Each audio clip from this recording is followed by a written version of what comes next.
시청자 여러분 안녕하십니까? 7월 6일 뉴스앤 이슈 시작합니다. 월요일인 어제 하루 동안 발생한 코로나19 신규 확진자 746명입니다. 휴일 검사 건수 저하의 영향을 받는 월요일 발생 기준으로는 올해 들어서 가장 많은 수치입니다. 확진자 80%가 수도권에 집중돼 있고 특히 환자 한 명이 다른 사람을 감염시키는 숫자인 감염 재생산 지수 수치가 올라가는 것도 우려스러운 대목인데요. 정부는 이런 가운데 내일 새 수도권 거리두기 체계를 발표합니다. 취재기자 연결해서 자세한 내용 들어보겠습니다. 신현준 기자. 네, 신현주입니다. 네, 불안한 수치들이 나오고 있어서 좀 걱정인데요. 어제 하루 신규 확진 상황부터 좀 정리해보죠. 네, 오늘 0시 기준으로 신규 확진자는 746명입니다. 어제 발표보다 35명 늘면서 나흘 연속 700명대입니다. 보통 휴일 검사 건수 감소 여파가 주 초반까지 반영되는데 이런 패턴이 통하지 않은 건데요. 월요일 발생 환자 기준으로는 올해 최다 규모인데 3차 대유행이 진행되던 지난해 12월 29일 이후 27주 만에 가장 많았습니다. 또 일주일 내내 700명 이상을 기록했는데 일주일 연속 700명 이상은 지난해 연말 이후 이번이 처음입니다. 신규 확진자의 감염 경로는 국내 발생이 609명, 해외 유입이 56명입니다. 지역별로는 수도권 환자가 557명으로 전체 지역 감염의 80%가 넘습니다. 서울 313명, 경기 224명, 인천 20명입니다. 수도권 밖에서는 부산이 27명, 대전이 26명, 경남이 17명, 그리고 충남과 경북이 각각 11명씩입니다. 지역 감염과 함께 해외 유입 사례도 동시에 급증하는 양상인데요. 해외 유입 56명 중 30명은 공항이나 항만 검역 과정에서 확인이 됐습니다. 코로나19 관련 사망자는 4명 늘었고 위중증 환자는 5명 늘어서 144명입니다. 어제 백신 1차 접종자는 5만여 명으로 누적 접종자는 1,540만 명을 넘어섰습니다. 전체 국민의 30%가 1차 접종을 마친 셈인데 1차 접종률이 30%를 넘어선 것은 지난 2월 26일 국내에서 접종이 시작된 뒤 130일 만입니다. 접종을 마친 사람은 4만 2천여 명이 늘어 누적으로는 536만여 명, 전 국민의 10.5%입니다. 네, 조금 전에 있었던 중대본 회의 내용도 보겠습니다. 이 감염 재생산 지수가 수도권은 1.25에 달하고 또 청장년층 중심으로 확진자 늘고 있다, 이런 지적도 나왔다고요? 네, 권덕철 중앙재난안전대책본부 1차장이 오늘 중대본 회의에서 한 말입니다. 전체 신규 확진자의 80%가 수도권에서 나오는 엄중한 상황이라며 수도권 주간 감염 재생산 지수가 1.25로 전국 1.20에 비해 높다고 밝혔습니다. 또 가족과 지인, 직장 등 소규모 접촉 감염이 절반을 넘고 있고 3분기 접종을 앞둔 청장년층 중심으로 확진자가 늘고 있다고 지적했습니다. 이어 기존 바이러스보다 감염력이 2배 이상 높은 델타 변이도 이번 주에만 150여 명 늘어나는 등 매주 2배씩 증가폭이 커지고 있다고 경고했습니다. 그러면서 중대본 회의에 앞서 국무총리 주재로 수도권 자치단체장과 방역특별점검회의를 긴급히 개최했다고 밝혔는데요. 정부는 수도권 감염 확산 방지를 위해 고위험 시설에 대해서는 특별 방역 점검을 실시하겠다고 밝혔습니다. 여기서 1차 위반이 적발되면 경고 없이 바로 영업정지에 들어갈 수 있도록 규칙을 강화하겠다고 설명했습니다. 또 확진자가 많이 발생하는 지역이나 업종을 중심으로 이동 선별 진료소를 확대 설치해 진단검사를 확대하고 역학조사 요원을 보강해 역학조사도 강화할 계획입니다. 지금까지 사회부에서 YTN 신현주입니다. 네, 인천의 한 초등학교에서 코로나19 확진자가 20명 넘게 발생해 방역당국이 전수검사에 나섰습니다. 인천시 교육청은 어제 오후 인주 초등학교 6학년 학생 2명이 코로나19 확진 판정을 받았다고 밝혔습니다. 이후 방역당국이 이들 학생이 소속된 3개 학급 55명을 검사한 결과 지금까지 교사 1명을 포함해 21명이 추가로 양성 판정을 받아 확진자는 23명으로 늘었습니다. 인천시 교육청은 이 학교에 대해서 내일까지 원격 수업으로 전환했으며 추후 코로나19 전파 추이에 따라 등교 재개 여부를 결정하기로 했습니다. 우리 정부가 이스라엘과 코로나19 백신을 주고받는 백신 스와프 협의를 진행하고 있습니다. 보건복지부는 문자 공지를 통해서 이 같은 내용을 확인하면서 구체적 사항은 오늘 오후 중앙방역대책본부 브리핑을 통해서 안내할 예정이라고 밝혔습니다. 앞서 이스라엘 언론은 이스라엘 정부가 유통기한이 임박한 화이자 백신 70만 회분을 한국에 제공하기로 합의했다고 보도했습니다. 이스라엘 정부가 며칠 내로 한국에 백신 공급을 시작하고 오는 9월에서 10월쯤에 선 공급한 물량만큼 화이자 백신을 우리 정부로부터 되돌려받는 내용이 핵심입니다. 네, 감염 확산세가 멈추지 않는 수도권에서는 어젯밤부터 밤 10시 이후 야외 음주 금지 등 방역 수칙이 적용되고 있습니다. 하지만 영업 제한 시간이 끝난 뒤에도 서울 한강공원 일대와 공원에서는 술을 마시는 모습이 종종 포착됐습니다. 정현우 기자의 보도입니다. 밤 10시가 지난 서울 여의도 한강공원. 방역당국이 밤 10시 이후 수도권 일대 야외 음주를 금지한다고 발표한 뒤인데도 돗자리를 깔고 술을 마시는 일행이 잇따금 보입니다. 축되게 만드는 것 같아요. 평상시에 하던 것들인데 10시 전에 하거나 10시 이후에 하거나 같은 활동이고 시간대만 다른 건데. 밤 9시부터 한강 사업본부 직원 26명이 강변을 돌아다니면서 방역 수칙을 위반하는 모습을 잡아냈지만 마스크 착용 좀 부탁드릴게요. 마스크. 네, 마스크.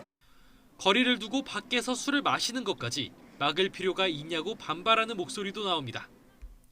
야외에서만큼은 시민들이 좀 편하게 술 먹을 수 있고 그렇게 해줬으면 좋았을 거라고 생각은 하고 있었어가지고.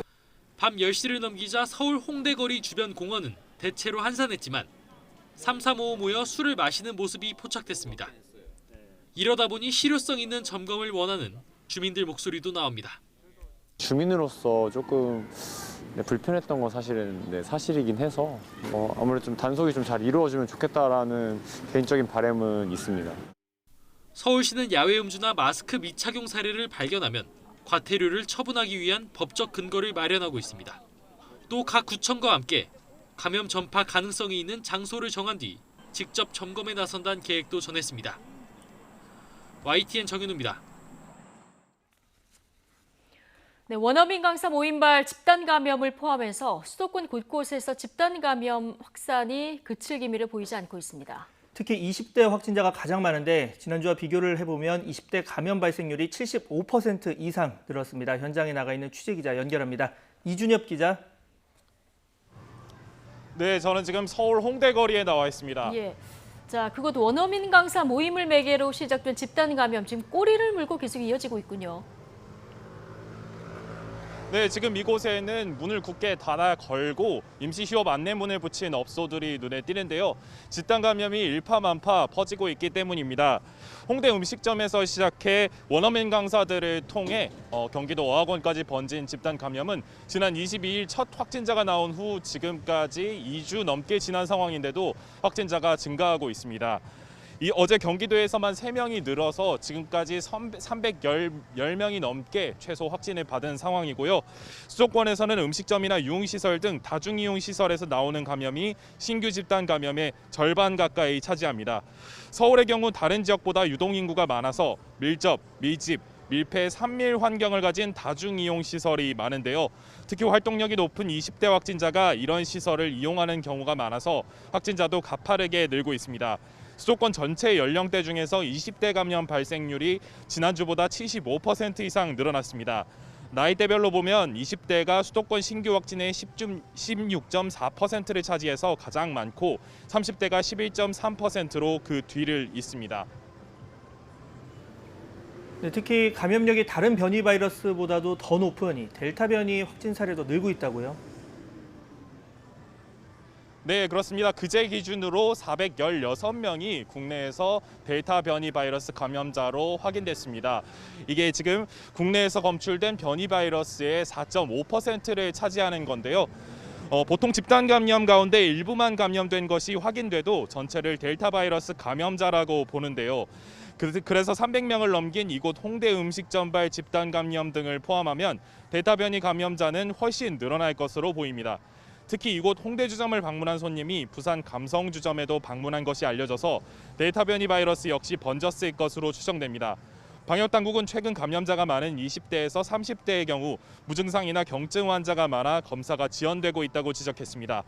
그래서 감염 확산을 막기 위해 주점처럼 밀집 밀폐된 공간을 방문했을 경우 증상이 없더라도 검사를 받아달라고 당부했습니다. 지금까지 홍대 거리에서 YTN 이준엽입니다. 김부겸 국무총리는 오늘 수도권 방역 특별점검 회의를 열고 코로나19와의 싸움에서 최대의 고비를 맞고 있다며 방역 당국의 협조를 부탁했습니다. 오세훈 서울시장은 수도권이 비상 상황이라며 정부가 필요한 인력과 예산, 행정력을 투입하는 것이 절실하다고 강조했습니다. 발언 내용 직접 들어보시겠습니다. 코로나19와의 싸움에서 지금 아마 최대의 고비를 맞이한 것 같습니다. 수도권이라는 이 전선에서 우리가 이걸 막아내지 못하면 정말 1년 반 동안 방역당국에 협조해 주시고 마스크를 쓰는 일상에서 힘든 가운데도 견뎌내 주신 국민들께 정말 저희들이 큰 죄를 짓는 거다, 그런 각오로 막아내야 될 것 같습니다. 그래서 서울 시민, 인천 시민, 경기도민께 간곡히 호소드립니다.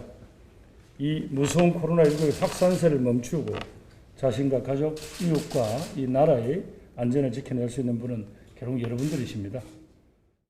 결코 이 바이러스는 우리들의 그런 기대와 달리 또 집요하게 우리 사회를 이렇게 공격하고 있습니다.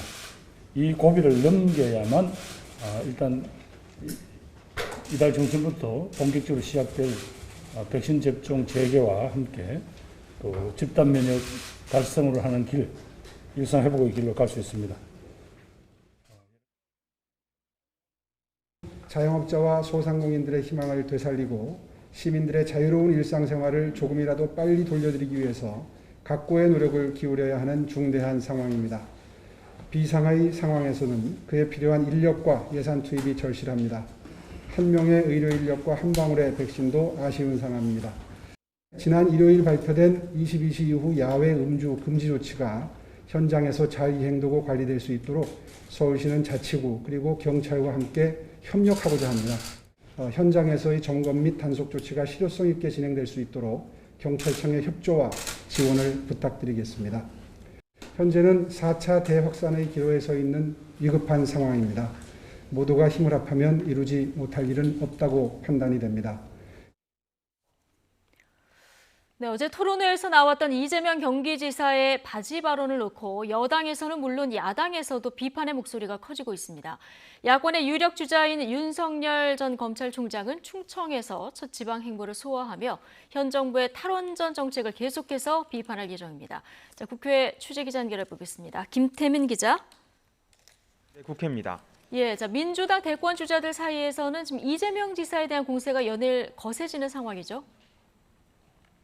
네, 어제 2차 TV 토론에서 이 지사가 이른바 여배우 스캔들을 묻는 질문에 바지를 한 번 더 내리면 되겠느냐고 답한 것을 두고 오늘도 후폭풍이 이어지고 있습니다. 이 질문을 직접 던졌던 정세균 전 총리는 이 지사가 성실하게 답변을 하면 되는 일이었다고 비판했습니다. 함께 들어보겠습니다. 성실하게 답변하면 되지. 그걸 그렇게 이제 조금 제가 당황스러울 정도의 태도를 보이는 것은 저로서는 좀 의외였습니다. 박용진 의원은 경선은 본선을 대비한 검증의 시간인데도 이 지사가 이를 피하려 한다고 지적했고, 이낙연 전 대표 역시 민주당 경선 과정에 대한 국민의 우려가 커지고 있다고 에둘러 비판했습니다. 두 발언도 함께 듣겠습니다. 밑으로 해야 될 얘기를 그냥 정색을 하고 바지 발언으로 가버리게 되는 이런 일은 본선에서 있었으면 이게 폭망각이에요. 네, 좀 더 진솔하고 겸손한 소명이 있었으면 하고 바랍니다. 국민들께서 민주당의 대선 후보 선택 과정을 어떻게 볼 것인가에 대한 우려가 커지고 있습니다. 야당 역시 맹공을 퍼붓는데요. 김기현 국민의힘 원내대표는 이 지사의 토론회 발언을 두고 민망하고 저급한 막장 토론이라고 비판했습니다. 여야를 막론하고 공세 수위가 높아지는 가운데 이재명 지사는 이런 논란을 두고 어떻게 하겠느냐며 대응을 자제했습니다. 여기에 더해 경선을 관리하는 민주당 지도부에 대한 불만도 터져나오고 있는데요. 특히 어제 송영길 대표가 친문 강성 지지층을 비하하는 단어를 사용한 것을 두고 편파적 시각을 드러냈다는 비판이 잇따르고 있습니다. 최재성 전 청와대 정무수석은 SNS를 통해 당 대표가 당의 가장 큰 위험 요인이 됐다며 강하게 성토하기도 했습니다. 오늘 밤에도 3차 TV 토론회가 예정돼 있는데요. 이재명 지사를 포함해 지도부의 불공정성 논란을 두고 반 이재명 후보들의 공세가 계속될 것으로 보입니다. 네, 자, 이런 가운데 일부 민주당 대권 주자들은 본격적인 정책 행보를 시작했군요.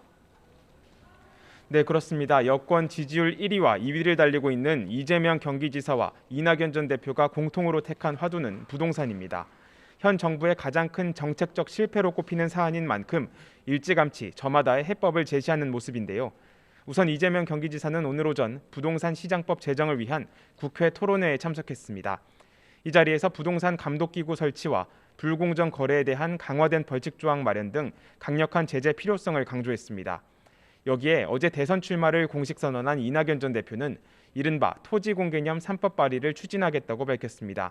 택지 소유 상한제와 종부세법 개정을 통해 이른바 땅 부자에 대한 세금을 늘리고 여기에서 확보한 토지와 재원을 이용해 공공임대주택을 확충하겠다는 계획입니다.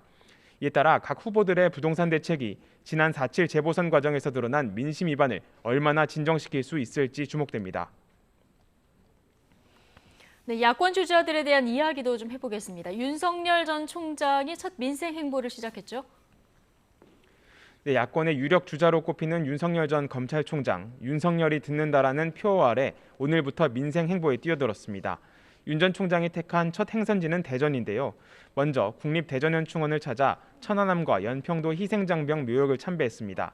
윤 전 총장은 참배를 마친 후 기자들과 만나 현충원 방문을 계기로 국가를 위해 어떻게 살아야 하는지 각오와 결의를 새로 다졌다고 밝혔는데요. 윤 전 총장의 말 들어보겠습니다. 이분들이 목숨 바쳐 지킨 이 나라를 공정과 상식을 가지고 바로 세워서 윤 전 총장은 이어 카이스트 원자핵공학과 학생들을 만나 2030 세대와 탈원전 문제를 화두로 이야기를 나눌 예정인데요. 오늘 일정에 앞서 탈원전 수사에 대한 정권의 압력으로 검찰총장직을 그만뒀다는 사퇴 뒷이야기를 공개하기도 했습니다.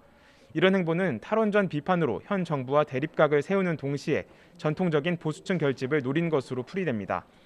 이런 가운데 또 다른 잠재주자로 꼽히는 최재형 전 감사원장은 자맹을 이어가고 있는데요. 조만간 국민의힘과 접촉해 향후 계획과 입당 가능성 등에 대한 논의를 시작할 전망입니다. 국민의힘 역시 경선준비위원회 출범을 가시화한 가운데 외부 주자들의 일거수일투족에 관심이 모이고 있습니다.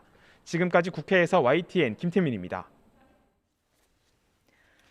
윤석열 전 검찰총장이 국민의당 안철수 대표와도 회동을 추진합니다. 국민의당 안철수 대표는 당 관계자들에게 이번 주 안에 윤석열 전 검찰총장을 만날 것이라고 말한 것으로 확인됐습니다. 윤석열 전 검찰총장과 안철수 대표는 지난달 30일 언론사가 주최한 학회에서 같은 테이블에 앉아 환담을 주고받은 바 있습니다. 본격적인 장마 전선의 영향으로 호남을 비롯한 남부지방에 계속해서 비가 내리고 있습니다. 피해가 큰 전북 익산은 밤사이 시장 두 곳에 물이 들어찼는데요.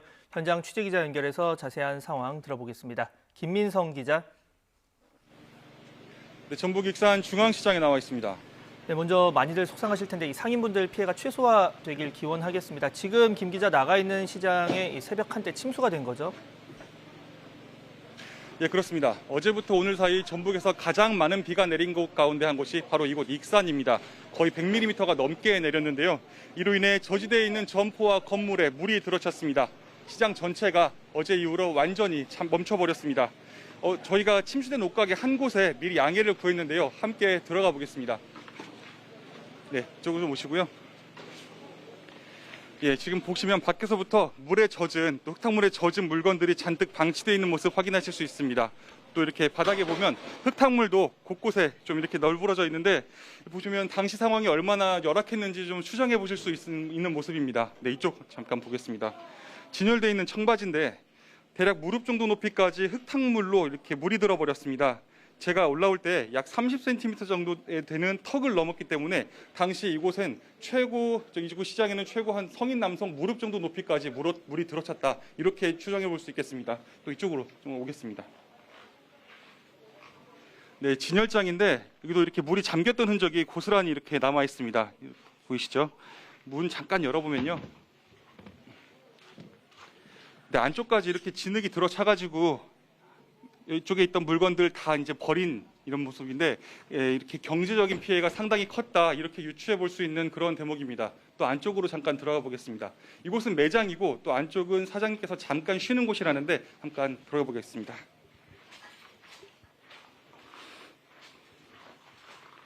네, 애초 누전 위험 때문에 불도 켜지 못했었는데 지금은 임시 복구가 돼가지고 잠깐 좀 밝은 모습입니다. 안으로 들어오시겠어요? 이렇게 보시면 이불이 깔려 있는데 물이 완전히 잠겨 있습니다. 이렇게 조금만 이렇게 만져봐도 이렇게 흙탕물이 이렇게 새어 나오는 모습 보실 수 있고 물을 뺀 상태인데도 이렇게 첨벙첨벙 물이 여전히 남아 있습니다. 네, 그러면 피해 상황은 이 정도로 보고 저희 이제 사장님 모시고 한번 지금 당시 상황 몇 가지 여쭤보고 좀 말씀 들어보겠습니다. 안녕하세요, 사장님. 네, 안녕하세요.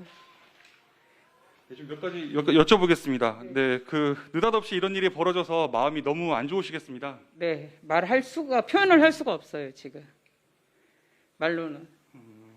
소식 듣고 달려오셨을 때 시장이 그리고 또 이 매장 안이 어떤 모습이었습니까? 아수라장이었었어요. 완전히 흙탕물이었고요. 모든 가전제품이 쓰러져 있고 널브러져 있고 저희 같은 경우는 온 매장이기 때문에 옷이 모두 젖어 있었고 옷, 화장품 뭐 팔 수 있는 게 지금 없습니다. 보시면.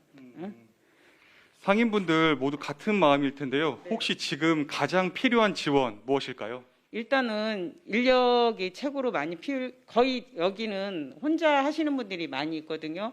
그러니까 일단 인력이 충원이 돼서 이거를 모든 것을 지금 빼내주는 게 먼저 순서라고 보거든요. 그래야 이걸 씻어내든지 다시 정리를 하든지 모든 게 흙으로 뒤덮여 있어가지고 쓸 수 있는 제품들이 지금 없잖아요.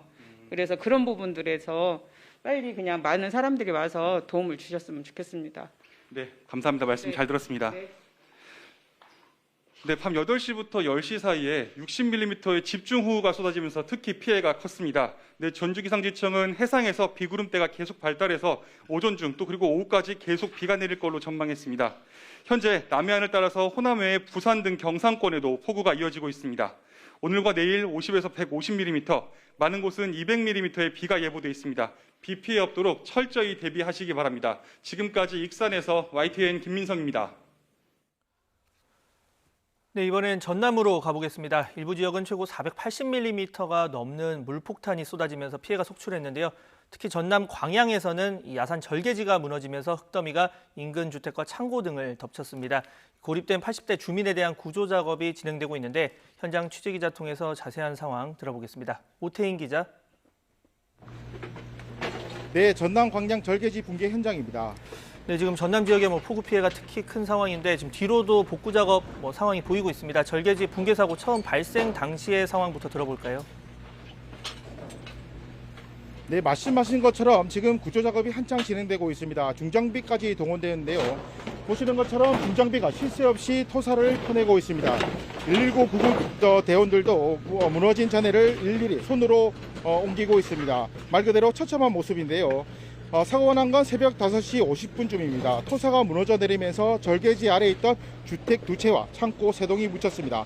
소방당국은 이 가운데 주택 한 채 내부에 있던 80대 할머니가 고립된 것으로 보고 구조작업을 벌이고 있는 겁니다. 광양시는 할머니와 통화에 성공했다고 밝혔습니다. 다른 주택에는 4명이 살고 있었는데 1명은 나가 있었고 3명은 대피한 것으로 파악됐습니다.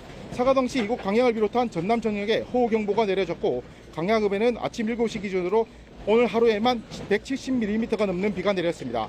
앞서 남해군 삼산면에서는 주택이 물에 잠겨 60대 여성이 숨졌습니다. 또 해남에 있는 지방도와 국도 9곳은 물에 잠기거나 바위가 떨어지면서 차량 운행이 통제됐습니다. 진도와 강진, 공등지에서도 주택과 도로, 농경지 침수가 잇따랐습니다. 전남선 전남별고와 조성역 사이 단선철도에는 토사가 흘러내리면서 순천과 광주로 가는 열차가 다니지 못하고 있습니다. 또 오늘 오전 11시 30분부터 나주시 영산강 기석천 남평교 지점에 홍수주의보가 발령됐습니다. 오전 10시 남평교 지점 수위는 3.9m를 기록해 홍수주의보 기준 수위 4.5m에 육박하고 있습니다. 아직 폭우가 예보됐고 지금까지 내린 비로 지반이 많이 약해진 만큼 절개지나 산사태 우려 지역에 사시는 분들 특히 조심하시길 바랍니다. 지금까지 전남 광양에서 YTN 오태인입니다. 네, 다음 소식입니다. 고의로 양육비를 주지 않는 부모는 오는 13일부터 운전면허가 정지되고 신상이 공개될 수 있습니다. 여성가족부는 이 같은 내용이 담긴 양육비 이행 확보와 지원에 관한 법률 시행령 일부 개정안이 국무회의를 통과했다고 밝혔습니다. 개정안에 따르면 양육비를 주지 않아 감치 명령을 받고도 즉시 지급하지 않으면 원칙적으로 운전면허 정지 요청과 명단 공개 대상이 됩니다. 다만 생계 유지를 위해서 운전면허가 필요한 경우 양육비 심의위원회 심의를 거쳐서 예외를 인정받을 수 있습니다. 문재인 대통령은 오늘 국무회의를 주재한 자리에서 우리나라가 유엔 회원국들의 만장일치 동의로 명실상부한 선진국 지위를 인정받게 됐다고 강조했습니다. 이런 결과는 우리 국민이 피와 땀으로 이룬 자랑스러운 성과라며 자부심을 가져달라고 말했습니다. 문 대통령의 국무회의 발언 직접 들어보시죠. 유엔 무역개발회의 웅크타드가 우리나라의 지위를 개도국 그룹에서 선진국 그룹으로 변경했습니다. 개도국에서 선진국으로의 지위 변경은 유엔 무역개발회의가 설립된 1964년 이래 최초의 일로 매우 자랑스러운 일입니다.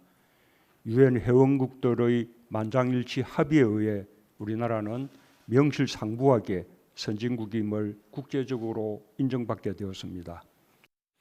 이제 대한민국은 당당한 선진국이라는 긍지 속에서 국제사회에서의 책임과 역할을 더욱 충실히 이행하며 선도국가로 도약하기 위해 계속 전진해 나갈 것입니다. 국민들께서도 피와 땀으로 이룬 자랑스러운 성과라는 자부심을 가져주시기 바랍니다.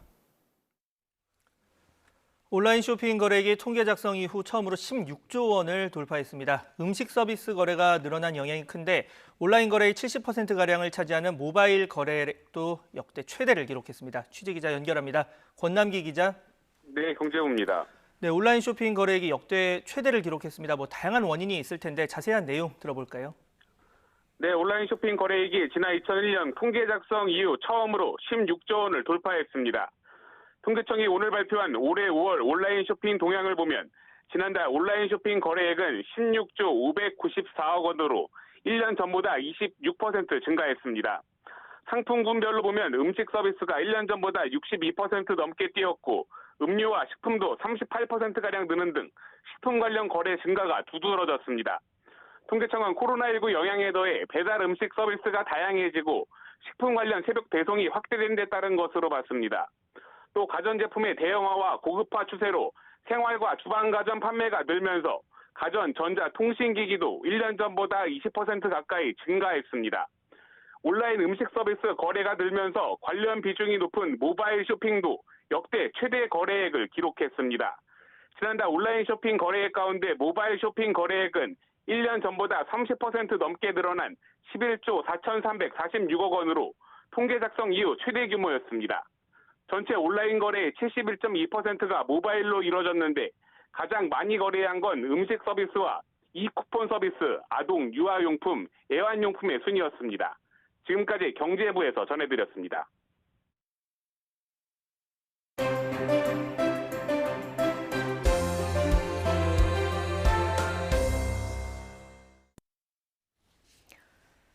네, 민주당 대선 예비 경선 레이스가 여론조사상 선두를 달리는 이재명 지사를 향한 다른 주자들의 공세가 거세지면서 거칠어지는 모습입니다. 국민의힘은 모레 경선준비위 인선을 발표하면서 일단 예정대로 경선 버스를 출발시킬 예정인 가운데 당박 주자들의 움직임도 관심입니다. 정치권 현안 김영준 명지대 교수 그리고 배종호 세한대 교수 두 분과 이야기 나눠보겠습니다. 어서 오십시오. 네, 안녕하세요. 예, 안녕하십니까.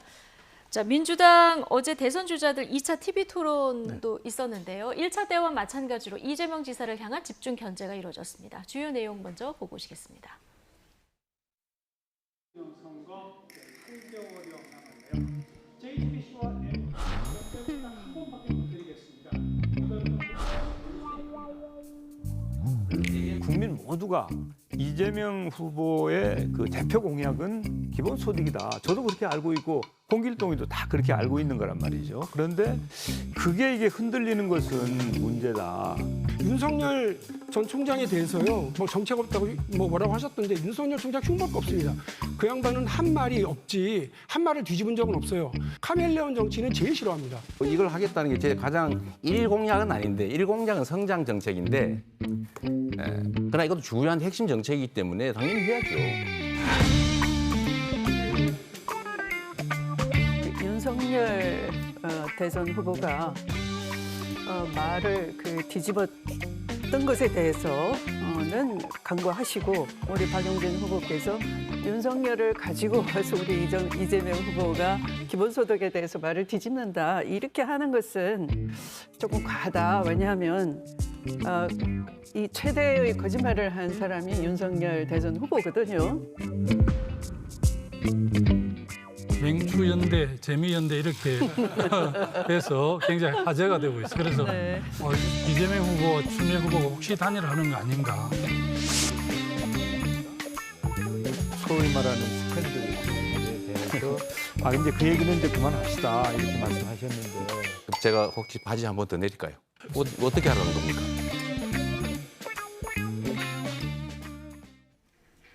네. 자, 뭐 거의 모든 후보들이 이재명 지사에 대한 공세로 포문을 열었다고 해도 과언이 아닙니다. 오죽하면 이재명 지사가 듣다가 다른 분들도 질문할 거면 한꺼번에 하고 내가 한꺼번에 대답하겠다 이런 얘기도 하는데, 자, 기본소득에 대한 질문이 많았습니다. 일단 말 바꾸기 논란이 굉장히 거셌는데 특히 어제 보면 조금 전에도 보셨지만 박용진 의원의 그 공세가 굉장히 매서웠습니다. 그렇습니다. 이제 박용진 의원 같은 경우는 차별화를 해야 되지 않습니까? 가장 젊은 이제 50대 초반의 후보자니까 뭔가 좀 기백을 보여야 되겠고, 그리고 특히 이제 이준석 돌풍에서 스스로 생각하기를 나도 이준석 돌풍을 만들 수 있다. 라면서 이재명 지사에 대해서 아주 매우 강력하게 때리기. 지금 이제 이재명 지사에 대해서 세 가지 문제를 가지고 때리기를 하고 있어요. 하나는 이제 형수욕설 문제, 그리고 스캔들 문제, 그리고 정책과 관련해서 이제 기본소득 문제. 그래서 특히 이제 이 기본소득과 관련해서는 논리적으로 좀 결함이 있다. 라고 생각해서 약한 고리라고 생각해서 집중적으로 때리고 있는데, 이 부분과 관련해서 지금 이재명 지사가 살짝 비껴서는 그런 전략을 취했어요.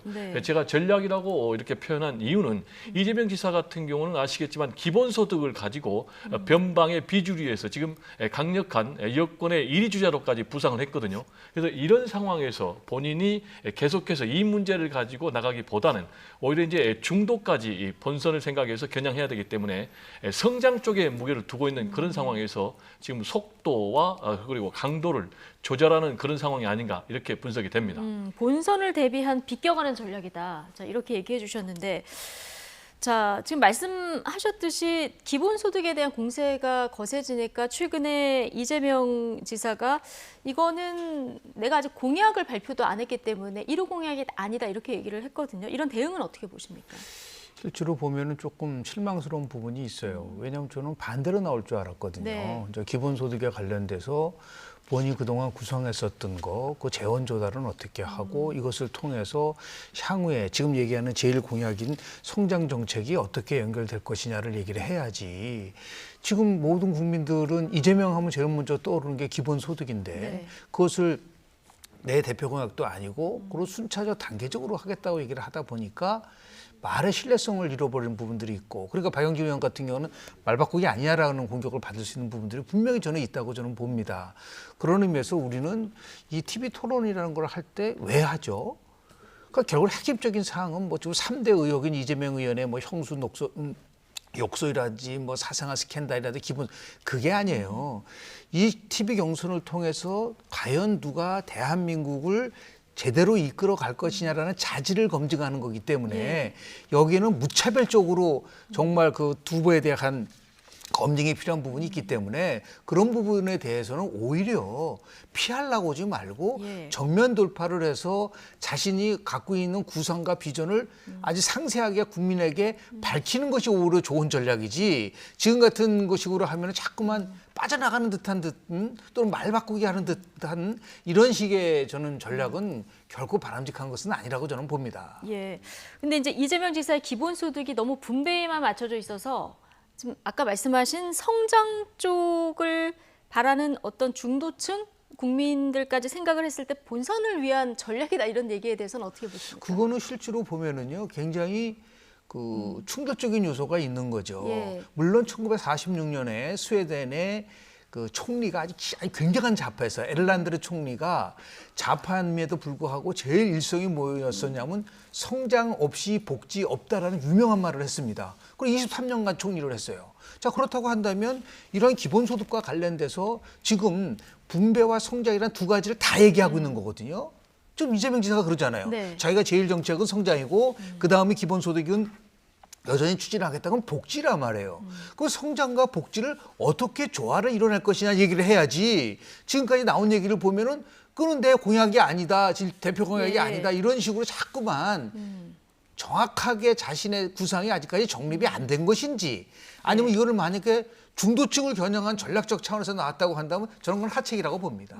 오히려 중도층들은요 자신의 미래와 관련돼서 어떠한 구상을 갖고 있는지를 보고 판단하기 때문에 이걸 너무 공학적이고 전략적으로 접근해서는 저는 안 된다고 봅니다. 예.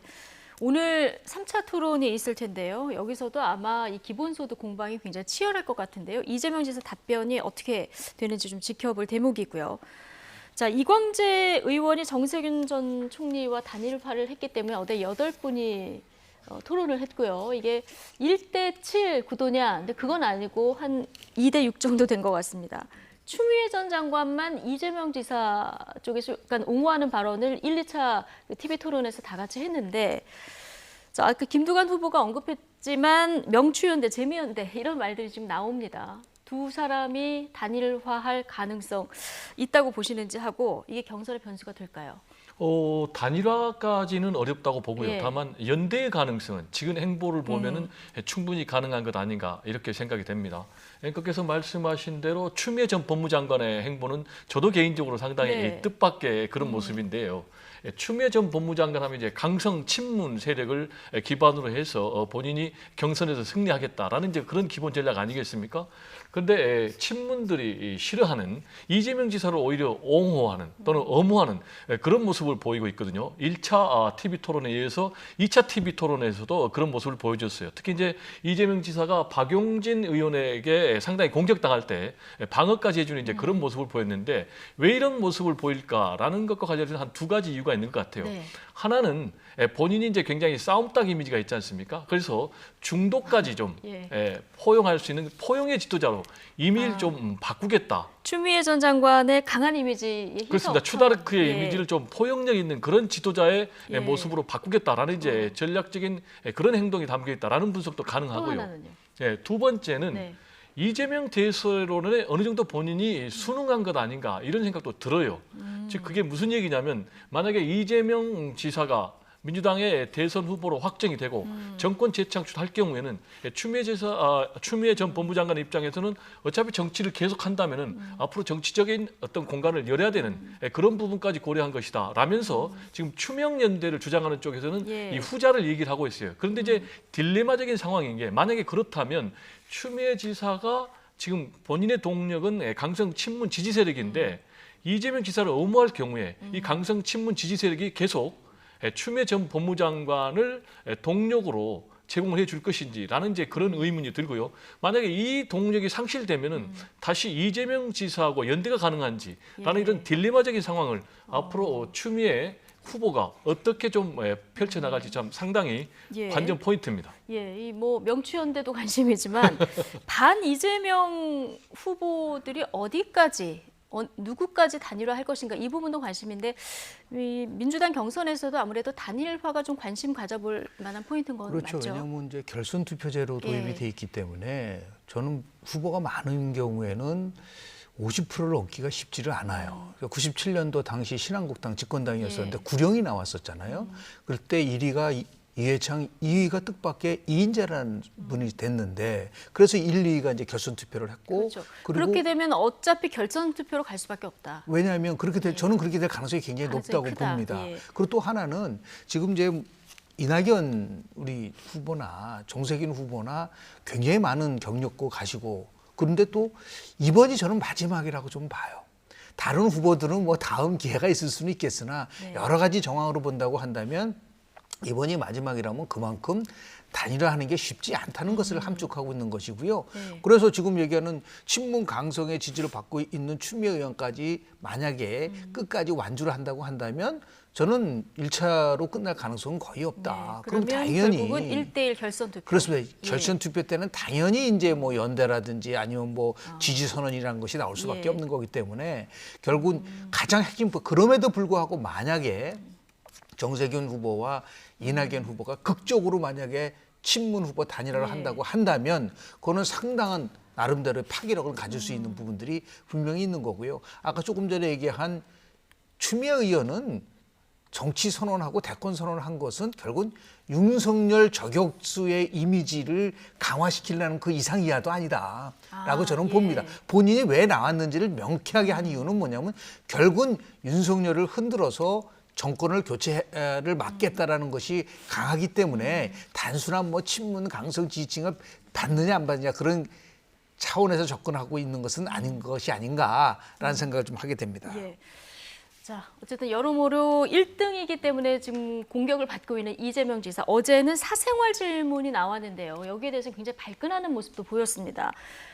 자, 이재명 지사 어제 그 정세균 전 총리가 사생활 관련 여배우 스캔들 관련 질문을 하니까 이제 바지 발언을 했는데 이에 대해서 오늘 정치권에서 여야 막론하고 좀 비판이 나왔습니다. 박용진 의원은 이 상황을 어떻게 위트 있게 넘어가실까 봤는데 바지 발언으로 가버렸다. 이게 세상 민망한 일이다.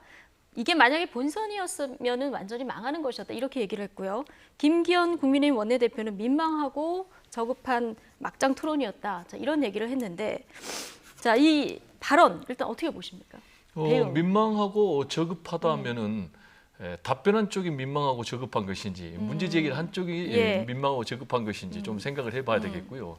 이 문제는 정확한 근거가 없지 않습니까? 그리고 하루 이틀의 문제가 아니고 오랜 세월 동안 계속해서 문제 제기를 했고 급기야 이재명 지사가 병원에 가서 김부선 배우가 주장했던 그 점이 있는가 없는가를 확인까지 받았는데 결국은 사실 무근으로 이미 끝난 문제 아니겠습니까? 그런데 이 문제를 가지고 계속해서 경선 과정에서 문제 제기를 하는 것이 과연 정당한 건지 저는 개인적으로 상당히 회의적입니다. 그리고 이 문제가 무슨 뭐 불법적인 문제도 아니고요.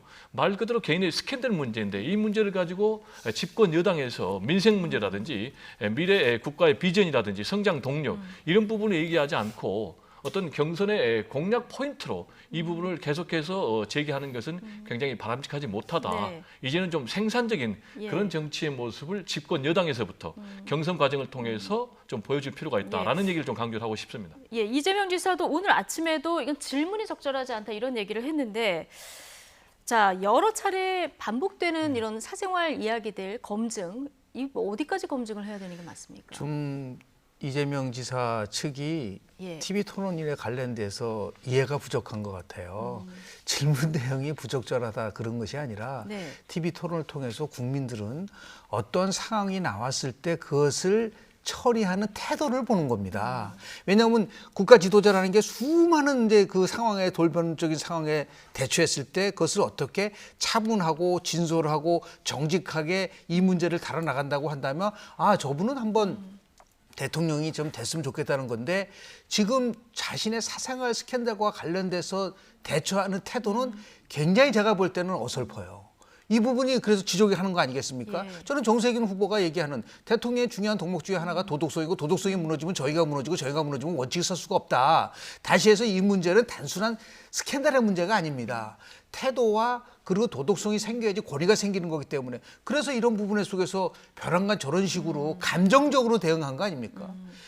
국가 지도자가 어떠한 일이 있을 때 지난번에도 몇 번 그런 부분들이 좀 있었어요. 굉장히 형수 녹설 문제도 단순하게 욕을 했느냐 안 했느냐 문제가 아니라 감정 조절을 제대로 할 수 있느냐를 보는 거란 말이에요. 그런 면에서 봤을 때 저는 문제 제기를 한 사람이 당연히 이 부분에 대해서 어떠한 얘기를 하면은 그거를 설득할 수 있는 걸 보여줘야 되는데 그런 면에서 보면 제가 볼 때는 접근 방법이 굉장히 부적절하고 바지를 내릴까요? 아니 뭐 본인이 테스형이에요? 자기가 무슨 나훈합니까? 이런 거는 굉장히 적절하지 못했다라는 부분들을 예. 꼭 지적을 하고 앞으로도 이 문제는 계속해서 나올 수밖에 없는데 좀 정제된 발언 그리고 국민들이 좀 납득할 수 있는 접근을 하는 것이 오히려 바람직하지 않을까 생각을 좀 합니다. 알겠습니다. 저희도 이 대담을 하면서 좀 정제된 발언으로 진행을 하도록 하겠습니다. 논란이 되는 이슈보다도 거기에 대응하는 네, 것이 태도. 더 중요하다 이런 말씀으로 이해를 하고요. 자, 이런 와중에 민주당 송영길 대표가 문재인 대통령 강성 지지층을 비하하는 단어를 사용하면서 지금 당 내부가 또 시끄럽습니다. 어제 관훈토론회에서 나온 발언인데요. 정세균 전 총리는 편파적 발언이라면서 송 대표의 사과를 요구하고 나섰습니다. 같이 듣고 오시죠. 노무현 대통령 임기 말기 때 정동영 후보가 선출됐습니다. 그때 일부 친노 세력들은 정동영을 안 찍었습니다. 차라리 정동영이 되는 것보다 이명박 되는 게 낫다라는 사람들이 분명히 있었던 게 사실입니다. 그러한 분위기가 있었습니다. 그래서 500만 표 차로는 압도적인 차로 이명박이 승리하고 정동영이 떨어졌습니다. 후보가. 그 결과 어땠습니까? 철저한 검찰의 보복으로 결국 노무현 대통령께서 돌아가시게 되는 비극적인 상황이 발생했습니다. 문재인 대통령을 지키겠다고 소위 대깨문이라고 떠드는 사람들이 누구는 되고 안 된다. 누구가 되면 차라리 야당이 되겠다. 이런 안이한 생각을 하는 순간 문재인 대통령을 지킬 수도 없고 제대로 성공시킬 수 없다는 사실을 분명히 깨달아야 된다. 공정성하고도 관계가 있죠. 그래요? 예, 왜냐면 이제 어제 당 대표가 이 경선이 마치 이제 시작되고 있는데 특정 후보가 다 확정이 된 것처럼 그런 발언을 했어요. 이것은 사실상 편파적 발언은 심각한 문제죠. 당 대표의 발언은 좀 신중하고 무거웠으면 좋겠어요. 뭐 저도 당 대표를 3번이나 해본 사람인데 여러 가지 그 당원들을 다 잘 아우르고 또 특정 당원들을 그 공격하거나 또 아니면 또 옹호하거나 이런 것보다는 그야말로 다 포용하는 이제 그런 그 아버지 같은 자세가 필요하거든요. 예. 단어 하나 때문에 굉장히 후폭풍이 큰데요. 지금 송영길 대표가 강성 지지층에 어떻게 보면 경고성 발언을 한 건데 과거에 일부 친노 세력이 정동영 후보를 찍지 않아서 이명박 대통령이 당선됐고 그래서 노무현 대통령을 지키지 못한 비극이 있었다. 자, 이런 논리를 든 겁니다. 근데 굳이 이 단어를 사용한 이유 어떻게 보십니까? 제가 볼 때는 3가지 점에서 굉장히 적절하지 못했다. 방금 앵커께서 지적하신 이 대깨문이라는 용어 자체를 당 대표가 쓴 것은 굉장히 부적절하다. 왜냐하면 대깨문이라는 용어는 상대 진영에서 민주 진영을 공격하기 위해서 특히 이제 문재인 대통령을 공격하기 위해서 쓰는 비하적인 표현이거든요. 그런데 그런 표현을 민주당 대표가 썼다는 것이 굉장히 제가 볼 때는 부적절하고요. 그리고 이제 정동영 당시 대통령 후보의 예를 들었는데 이렇게 되면은 당장 상대 후보들이 그러면 대선 후보가 확정된 것을 전제로 했다는 얘기가 아니냐라는 그런 이제 문제 제기. 그리고 3번째로는 그러다 보니까 그러면 과연 엄정하게 대선 경선을 관리해야 될 당 대표가 특정 후보를 지지하는 것 아니냐라는 공정성 시비에 휘말리는 그런 상황에 지금 처했거든요. 그런 점에서 지금 송영길 대표는 상당히 좀 바른 태도를 신중하게 해야 되겠고요. 지금 굉장히 민주당이 어려운 상황이거든요. 아시겠지만은 정권 재창출을 지지하는 여론조사가 40% 안팎이라면은 정권 교체를 원하는 그런 여론조사는 50% 초반대거든요. 그래서 총 민주당이 결집해도 그리고 범진보가 결집해도 상당히 어려운 이런 상황이기 때문에 송영길 대표는 어떻게 하면 공정성의 시비에 휘말리지 않고 경선을 잘 끌고 가서 후보가 선출됐을 때 모든 에너지를 결집해서 시너지 효과를 낼 수 있느냐라는 부분에 좀 초점을 맞춰야 되는 것 아닌가 생각이 좀 듭니다. 당 대표로서는 결집도 해야 되지만 좀 확장도 해야 되니까요. 그렇습니다. 여러 가지 취지의 생각을 할 텐데 자 전체가 하나 되자는 뜻이었다. 자, 송 대표는 이렇게 해명했는데 지금 당원 게시판에는 비판글도 나오고 있고요.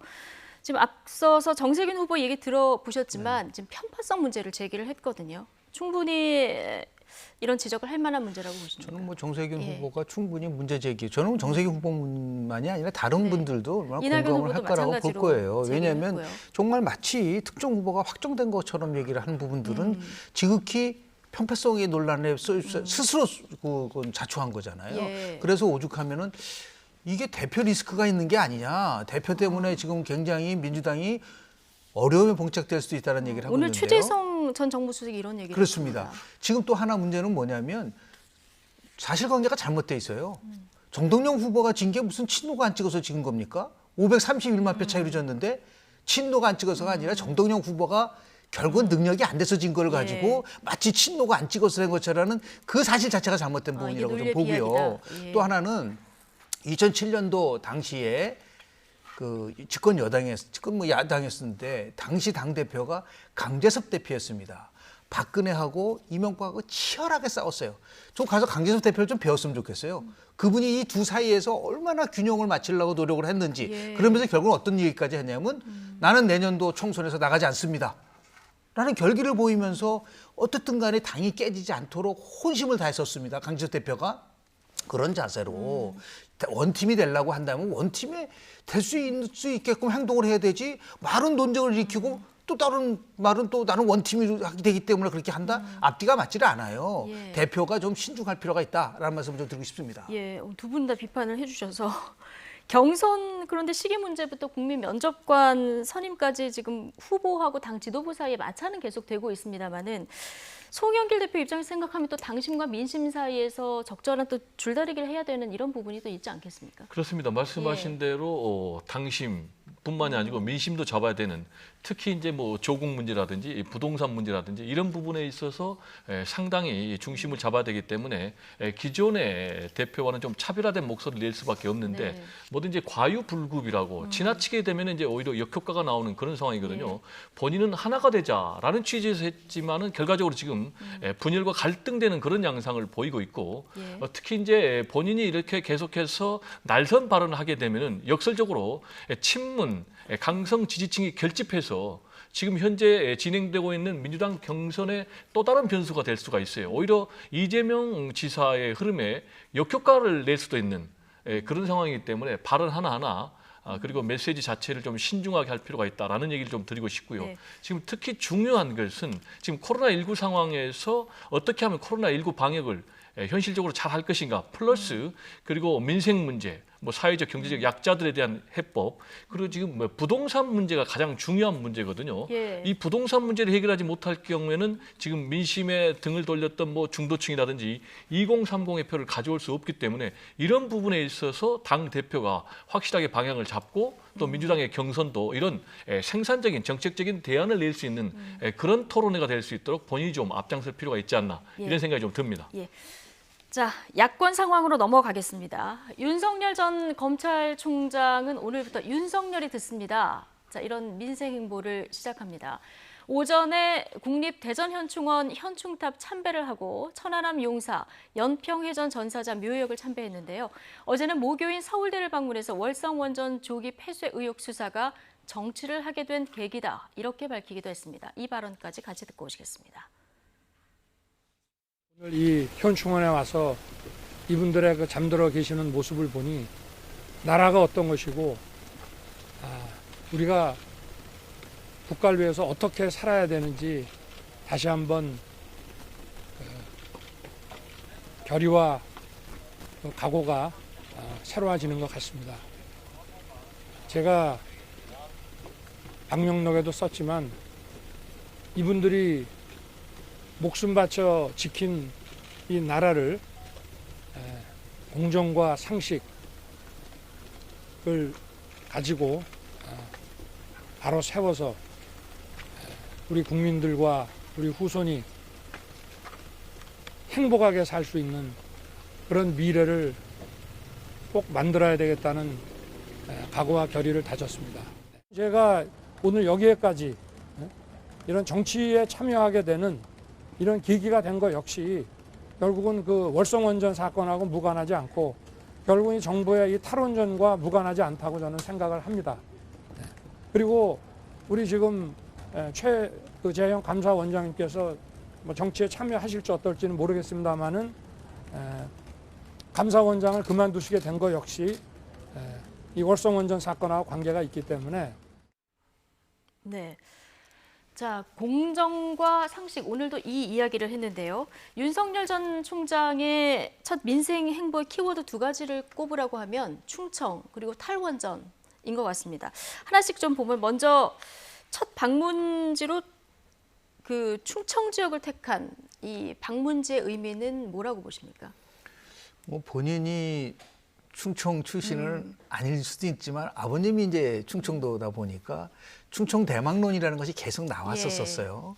결국 이제 한국 정치에서는 보면은 뭐 그렇게 계속 바람직한 건 아닌데 지역연대를 통해서 정권을 창출하는 수많은 역사가 있었어요. 결국 이제 우리가 아는 92년도 대선에서는 영남하고 충청이 합쳐져서 결국은 승리했고 97년에는 충청하고 또 호남이 합쳐져서 됐고 그러면서 보면 2002년도 대선은 굉장히 독특해요.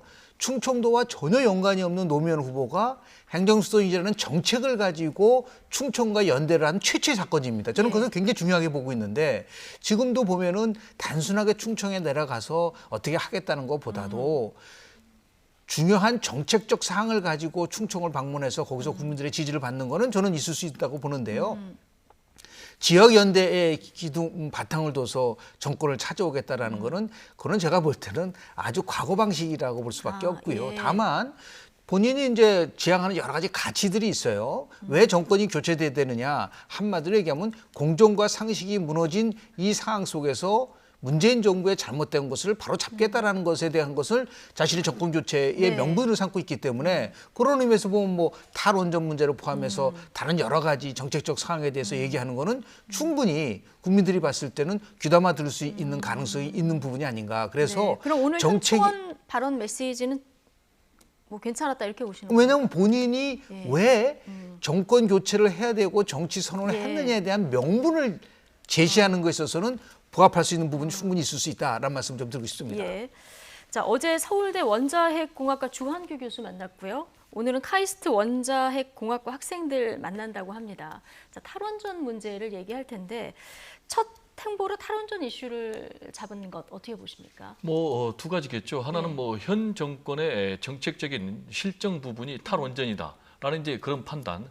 그리고 본인에 대해서 구체적인 컨텐츠가 없다라는 그런 얘기를 계속 듣기 때문에 이 탈원전 문제를 본인의 정책 브랜드 1호로 삼겠다라는 이제 그런 계산이 담겨 있는 것 같아요. 그래서 이제 어제 주한규 서울대 원자력 핵공학과 교수 탈원전 폐기를 지금 탈원전 정책 폐기를 주장하는 이제 그런 분인데 그리고 이제 오늘 또 카이스트 해가지고 석박사 학생들 만나는 것도 역시 이제 같은 맥락으로 보여지는데요. 그렇지만 중요한 것은 어떤 대리인을 통해서 또는 뭐 장소를 통해서 본인의 정책으로 승화시킬 수는 없다. 본인이 구체적으로 컨텐츠 정책을 내놔야 되는데 지금까지 지난번에 정치 출사표를 던진 메시지를 보면은 반문재인 정서만 자극하는 그런 내용이 있었고 구체적인 정책 컨텐츠는 없었단 말이에요. 그러다 보니까 윤석열 전 총장은 역시 발광체라기보다는 반사체에 머무는 것 아니냐라는 이제 그런 문제제기를 듣고 있기 때문에 이런 탈원전도 그런 현장을 방문하는 그런 탈원전에 반대하는 그런 현장을 방문하는 것도 좋은데 구체적인 자신의 어떤 체화된 그런 정책을 내놓지 않고서는 제가 볼 때는 좀 국가의 미래 지도자로서 설득력을 인정받기는 좀 상당히 어려운 부분 아닌가 이렇게 생각이 됩니다. 그래서 빨리 탈원전 정책과 관련해서 본인의 정책을 내놔야 된다. 이런 얘기를 좀 강조를 하고 싶습니다. 비판만 할 것이 아니라 내가 어떤 구상을 갖고 있는지 그렇습니다. 정책을 보여줘야 된다. 네네. 그리고 윤 전 총장 처가의 수사 재판 이걸 이제 넘어서야 되는 이런 상황인데요. 오늘 민주당의 조응천 의원이 그런데 윤 전 총장 장모에게 법정 구속 판결을 내린 법원 판단을 두고 75살의 고령이기 때문에 도주의 우려가 없는데 법정 구속한 건 이해가 안 된다. 민주당 지도부하고는 좀 배치되는 발언을 내놔서 눈길을 끌었습니다. 어떻게 보셨습니까? 저는 어떠한 경우라도 법원의 판결에 대해서는 바깥에서 이래라 저래라 할 수 없다고 네. 봅니다. 그러니까 어떤 상황적인 판단을 했겠죠. 근데 그걸 자꾸만 이것을 이게 정치적으로 해석을 하는 부분들 속에서 올 수 있는 오해 여지가 있을 수가 있는데 뭐 그런 문제 제기는 할 수 있지만은 그렇다고 하면 모든 법원의 판결에 대해서 수긍하는 축도 있고 수긍하지 않는 축이 있기 때문에 법이 적용되는 부분에 대해서는 누구도 이해가 됐을 수도 없고 법원 판결에 대해서는 어쨌든 간에 우리가 존중을 해야 된다라는 의미에서 저는 뭐 법원의 판결에 대해서 이렇다 저렇다 얘기하기는 굉장히 어렵지 않는가라는 생각을 좀 하게 되는 거고요. 결국은 뭐 가족과 관련된 또 측근과 관련된 부분에 대한 것들은 뭐 끊임없이 이제 검증에 결국은 대상이 될 수밖에 이제 없을 거라고 시작 단계라고 봐요. 보시는 그래서 제가 거죠? 말씀드리지만 자신에게 굉장히 불리하고 검증하는 부분에 있어서 그것을 처리하는 방식과 태도가 더 중요한 겁니다. 예. 내용보다는 그렇게 해서 어떻게 국민들이 봤을 때 납득할 만한 나름대로의 자세를 보이느냐라는 게 더 중요하고 이것을 모든 것을 자꾸만 이게 정치 공학적인 면으로 접근하려고 하는 유혹들이 생길 수밖에 없지만 그것을 결국은 저는 자제를 좀 해야 되지 않는가라는 생각을 좀 하게 됩니다. 그럼 지금까지 윤 전 총장이 이런 문제에 대해서 대응하는 태도는 어떻다고 보세요? 일단은 본인이 할 수 있는 역량은 제한이 될 수밖에 저는 없다고 저는 봅니다. 다만 결국은 뭐 말바꾸기라든지 중요한 포인트는 이거예요. 결국은 가족과 관련된 사건 속에서 윤석열 전 총장이 어떠한 직위에 있을 때 그 직위를 이용했느냐 이용하지 않느냐가 핵심적 사항이 돼야지 윤석열 전 총장이 결혼 이전에 있었던 부분들을 가지고 문제를 삼는다고 한다면 그거는 예를 들어서 대한민국에서 얘기하는 뭐 연좌제는 없다는 말을 넘어서서 적절하지 않다고 보고요. 정말 충실하게 자기가 검찰총장, 서울중앙지검장으로 있을 때 어떻게 처신을 했는지에 대해서는 투명하고 그리고 객관적인 사실을 토대로 해서 설명할 필요가 있지 않을까라는 생각을 좀 하게 됩니다. 그러니까 처가 의혹 관련해서는 결혼 전 문제도 있고 결혼 이후 문제도 있는데 자, 검사 윤 전 총장이 관여된 부분이 있는지 이걸 보는 것이 중요하다. 그렇습니다. 예. 근데 이제 이 문제와 관련해서 제가 볼 때는 윤석열 전 총장의 태도는 굉장히 부적절하다 이렇게 생각이 됩니다. 왜냐하면은 장모가 법정 구속됐거든요. 예. 법정 구속이 됐다는 것을 고령에도 불구하고 굉장히 재질이 좋지 않다라는 이제 사법부의 판단이 내려진 거예요. 그 이유는 아시겠지만 22억을 요양급여를 부정수급을 했는데 이게 국민의 돈입니다. 따라서 굉장히 죄질이 나쁜 것인데도 불구하고 본인의 메시지는 법 적용에 예외가 없다라는 메시지 외에는 없어요. 제가 볼 때는 이 문제와 관련해서는 가족과 관련된 문제이기 때문에 장모도 가족이죠.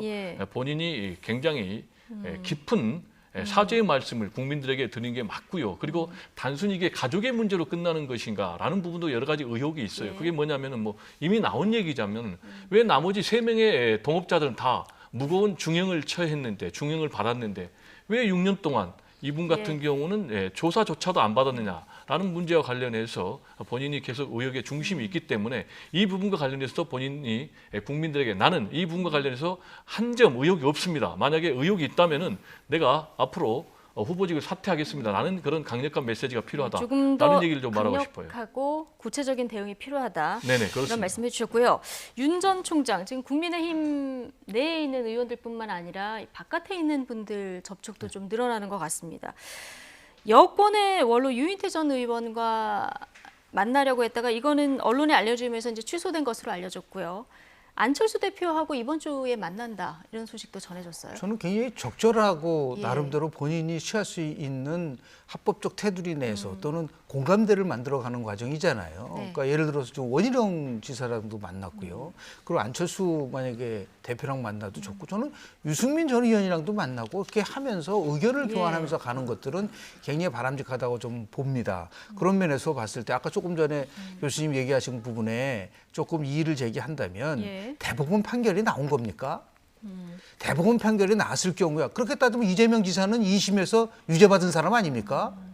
그때는 결국 어떻게 됐어요? 대법원에서 파기환송된 거 아닙니까? 이 부분을 가지고 1심에 나온 걸 가지고 마치 모든 것이 끝난 것처럼 얘기한다는 거는 제가 볼 때는 적절한 저는 비평이 아니라고 봐요. 그래서 법 적용에 예외가 없다는 얘기를 한 것이 부분이 있다라는 걸 얘기를 하고 싶고요. 결국은 많은 사람과 접촉을 통해서 본인이 그렇게 얘기를 했잖아요. 경청을 하고 필요하면은 본인이 적절한 시점에 입당을 할 것이라는 것에 대해서 권영세 의원이랑 공감대가 이루어졌다고 얘기를 하고 있기 때문에 그 부분에 대해서는 얼마든지 저는 뭐 보폭을 더 넓힐 필요가 있지 않을까라는 생각을 좀 하게 됩니다. 윤 전 총장의 국민의힘 입당이 빨리 진행이 안 되면서 지금 야권에서는 대안론으로 최재형 감사원장 얘기도 좀 나오는 것 같은데요. 어제는 지지자 200여 명 정도가 최 전 원장이 대선 출마를 촉구했습니다. 일명 별을 품은 사람들. 최 전 원장을 제2형이다 이렇게 부르기도 하던데요. 자, 이제 결단의 순간이 임박해 보입니까? 어떻게 보십니까? 결단의 순간이 임박해 보이고요. 또 그리고 또 결단을 촉구하는 그런 행동들이라고 보여집니다. 지금 전국적으로 순회 촉구, 출마 촉구 지지 이렇게 모임이 계속 된다고 하는데 그럼 이제 언제쯤 그러면 선택할 것인가? 최재형 감사원장은 제가 볼 때는 뭐 빠르면은 7월 달이면은 입당할 가능성이 높다. 그럼 왜 지금 바로 입당을 하지 않느냐라는 것과 관련해서는 역시 본인이 감사원의 정치적 중립을 굉장히 강조를 했는데 현직 감사원장을 그만두고 네. 만약에 정치권에 직행할 경우에는 상당히 스스로 자기 부정이라는 그런 비난에 직면하기 때문에 조금 시간을 두지만은 결국은 윤석열 전 총장보다는 먼저 들어가야 돼요. 윤석열 전 총장하고 차이가 있는 부분이 지금 지지율이 상당히 적고 때문에 먼저 들어가야 된다. 그렇습니다. 그리고 자기 세력이 없단 말이에요. 그래서 먼저 들어가서 세력을 구축해서 그걸 동력 삼아서 결국 이제 윤석열 전 총장 그리고 또 당내 인사들 제압을 해야 되지 않습니까? 그런 측면은 제가 볼 때 빠르면 7월 달에 입당할 것으로 그렇게 전망이 됩니다. 예. 언제쯤 입당할 거로 예상하십니까? 저는 입당의 문제보다도 예. 왜 고민이 길어지냐면 지난번에 사퇴를 할 때에 나온 그 메시지 강도가 너무너무 약해요. 네. 그럼 저는 묻고 싶습니다. 최재형 전 감사원장이 왜 대통령으로 나와야 하는지에 대한 것들을 명쾌하게 국민들에 설득할 수 있을까요?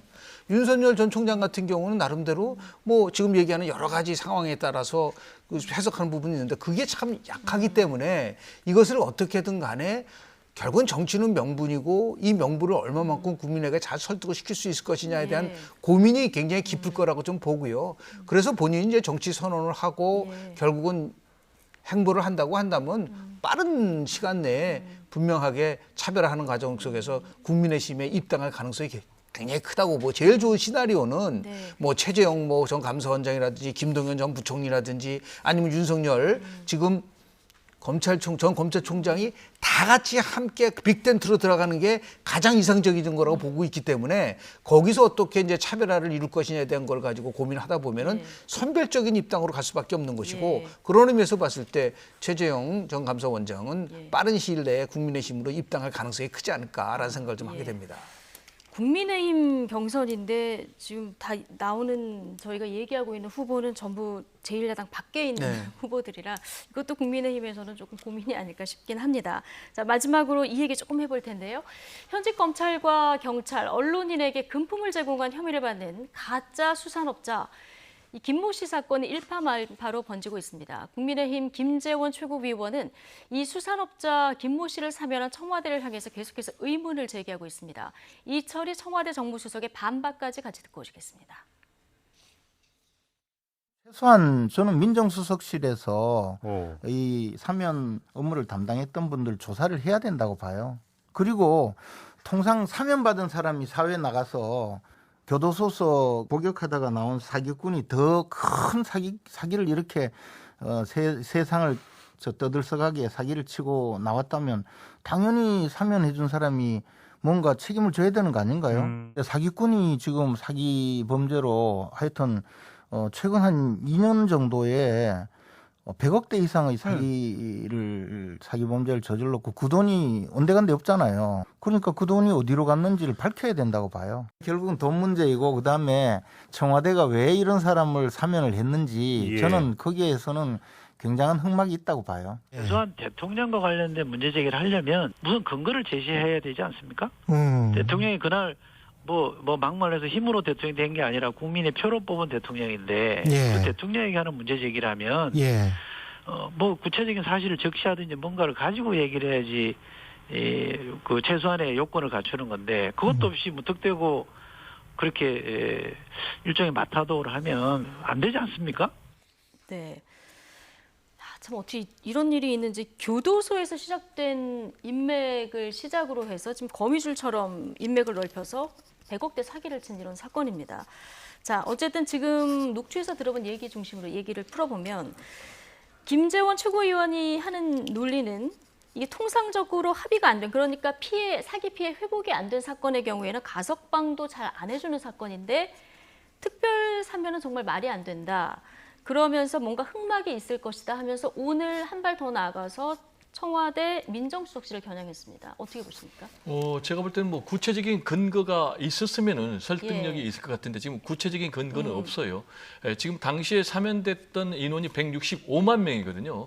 그리고 형기의 81%를 살았으니까 특별 사면에 뭐 결격 사유가 있다라든지 특혜가 구체적으로 드러난 것은 없는 이런 상황에서 청와대 민정수석실의 어떤 연루 의혹을 책임 있는 정치인이 제기한다는 것은 좀 무책임해 보이고요.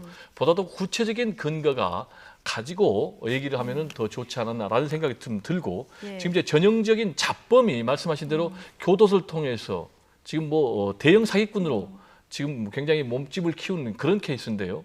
아시겠지만 당초에는 한 1억 원대 사기였는데 지금 이제 100억 원대 사기꾼이 됐단 말이에요. 그래가지고 정관계 인사를 지금 27명까지 접촉을 해가지고 수사를 받고 있다고 그러니까 굉장히 저도 개인적으로 좀 충격적이고요.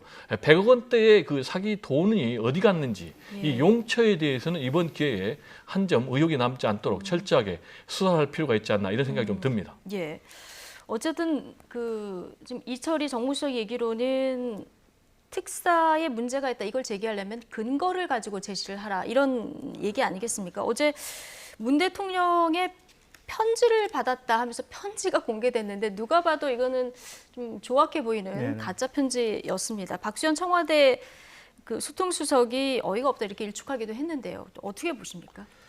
절대 권력에 대해서는 우리가 생각하는 이상의 의혹이 나오면은 그 부분에 대해서 문제 제기하는 거는 지극히 상식적인 겁니다. 자, 저는 이철희 정무수석에 대해 조금 실망스러운데요. 자, 그런 식으로 따지면은 워터게이트 사건은 정확한 근거를 가지고 처음에 문제 제기를 했나요? 아니죠. 이런 의혹이 있으니까 한번 해보자고 해서 결국 워터게이트 사건이 점점 진행이 되는 거 아니겠습니까? 그럼 박근혜 국정농단 사건이 있을 때 처음부터 근거를 가지고 얘기를 했나요? 의혹이 있으니까 이 부분에 대해서 그 당시에 야당도 분명히 문제가 있다는 제기를 한 거지 않습니까? 국민의 표를 받았기 때문에 그렇게 만약에 공격하는 거는 적절치 않다는 거는 저는 이철희 수석답지 않다. 그동안 보여줬었던 말과 본다고 한다면 오히려 이거보다는 이런 의혹이 있다고 한다면 철저히 1차적으로 청와대에서 먼저 우선적으로 한번 이 부분을 철저하게 조사를 해보겠다. 라는 게 우선적이죠. 그러고 나서 그 부분에 대해서 조사를 해보니까 이렇게 돼서 결국은 잘못된 것이다라는 것을 얘기를 해주는 게 맞는 것이지 무조건 의혹 제기를 하는 거를 근거 제시하지 않았기 때문에 잘못된 거다? 그거는 제가 볼 때는 공직자의 자세가 아니다라는 부분도 들고요. 처음에 작은 의혹이라고 하더라도 잘못하면은 엄청난 후폭풍이 올 수 있는 부분들이 있기 때문에 신중하게 청와대가 무조건 이것을 차단하는 것이 아니라 지금이라도 그때 그 당시에 어떠한 조건 속에서 어떠한 상황 속에서 사면이 이루어질 면밀히 물론 저는 그렇게 될 거라고 저는 보고 있는데 그렇게 한번 접근을 할 필요가 있지 않을까라는 생각을 좀 듭니다. 좀 차분히 대응할 필요가 있다는 말씀이신데 어쨌든 국민적 관심 특별사면 이것보다도 이 가짜 수산업자 도대체 어디까지 손을 뻗쳤을까 이 부분이 먼저 밝혀져야 될 것 같고요. 근데 이제 의혹은 결국은 의혹으로 끝날 수밖에 없기 때문에 구체적인 근거가 굉장히 중요한 게 방금 우리 교수님께서 워터게이트 사건 얘기했지만 그것과 관련해 두 가지가 있었어요. 정보 사이드에 구체적인 고위 관계자의 딥스로트 제보가 있었고 두 번째로는 경찰의 수사를 통해서 CIA 요원들이 연루가 됐다라는 그런 부분이 있었기 때문에 이게 문제가 된 거지. 그냥 막연하게 의혹만 가지고는 아무런 정치적인 파장을 불러올 수 없는 거죠. 따라서 책임 있는 정치인이라면 구체적인 근거를 제시할 필요가 있다라는 얘기를 좀 강조를 하고 싶습니다. 알겠습니다. 두 분 말씀 여기까지 듣겠습니다. 김영준 명지대 교수, 배종우 세한대 교수 두 분과 오늘 함께했습니다. 고맙습니다. 감사합니다.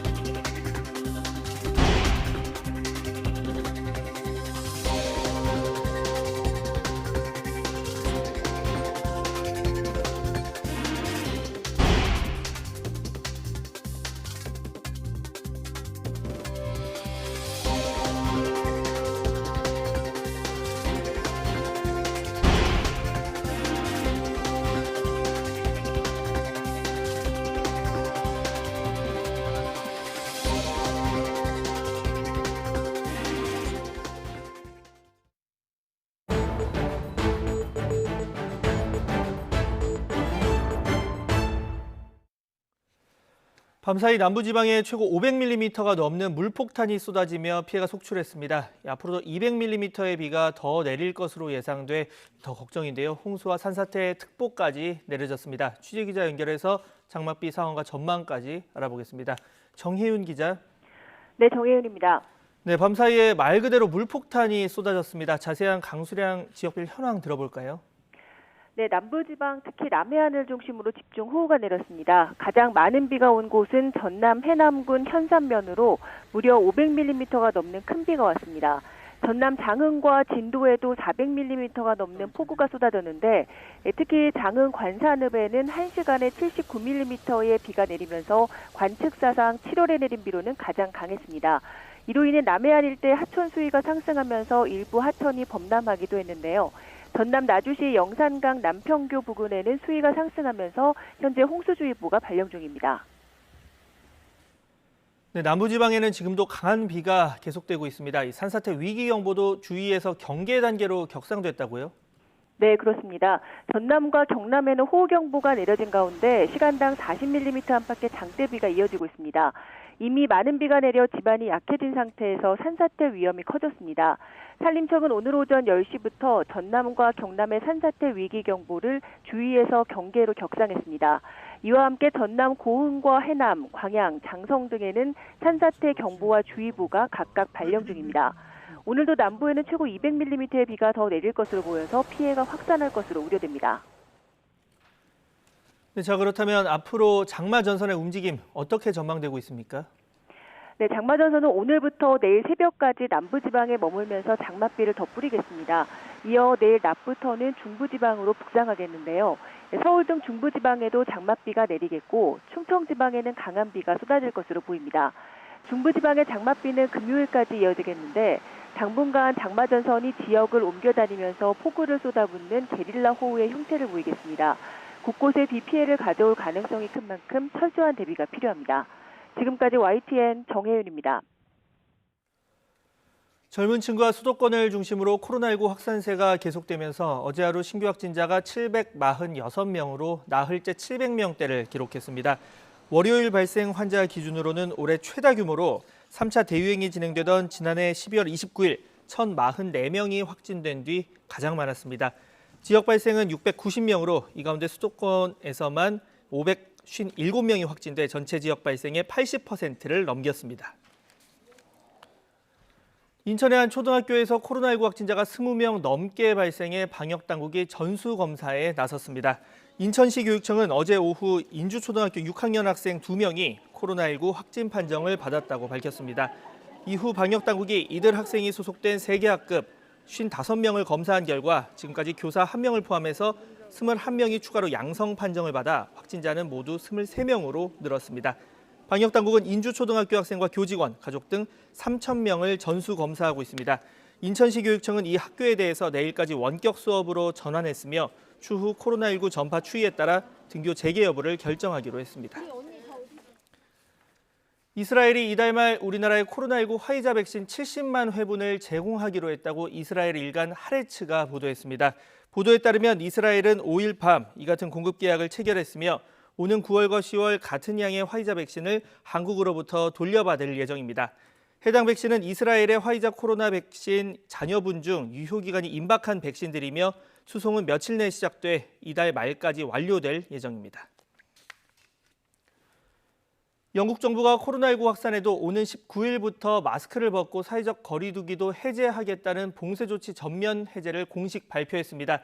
이에 대해서 전문가들 사이에서는 무모한 짓이라며 정부가 후회할 날이 올 거라는 경고까지 나오고 있습니다. 보도에 최문석 기자입니다. 영국 정부의 봉쇄 조치 해제로 오는 19일부터는 대중교통과 상점 등에서 마스크를 쓰지 않아도 됩니다. 1m 이상 거리 두기 규정도 사라집니다. 나이트클럽도 열게 되며 식당과 극장, 스포츠 경기 등의 수용 인원 제한도 없어집니다. 재택근무 공고도 해제됩니다. 백신 접종이 늘면서 입원과 사망에 이를 확률이 매우 낮아졌다는 점을 근거로 들었습니다.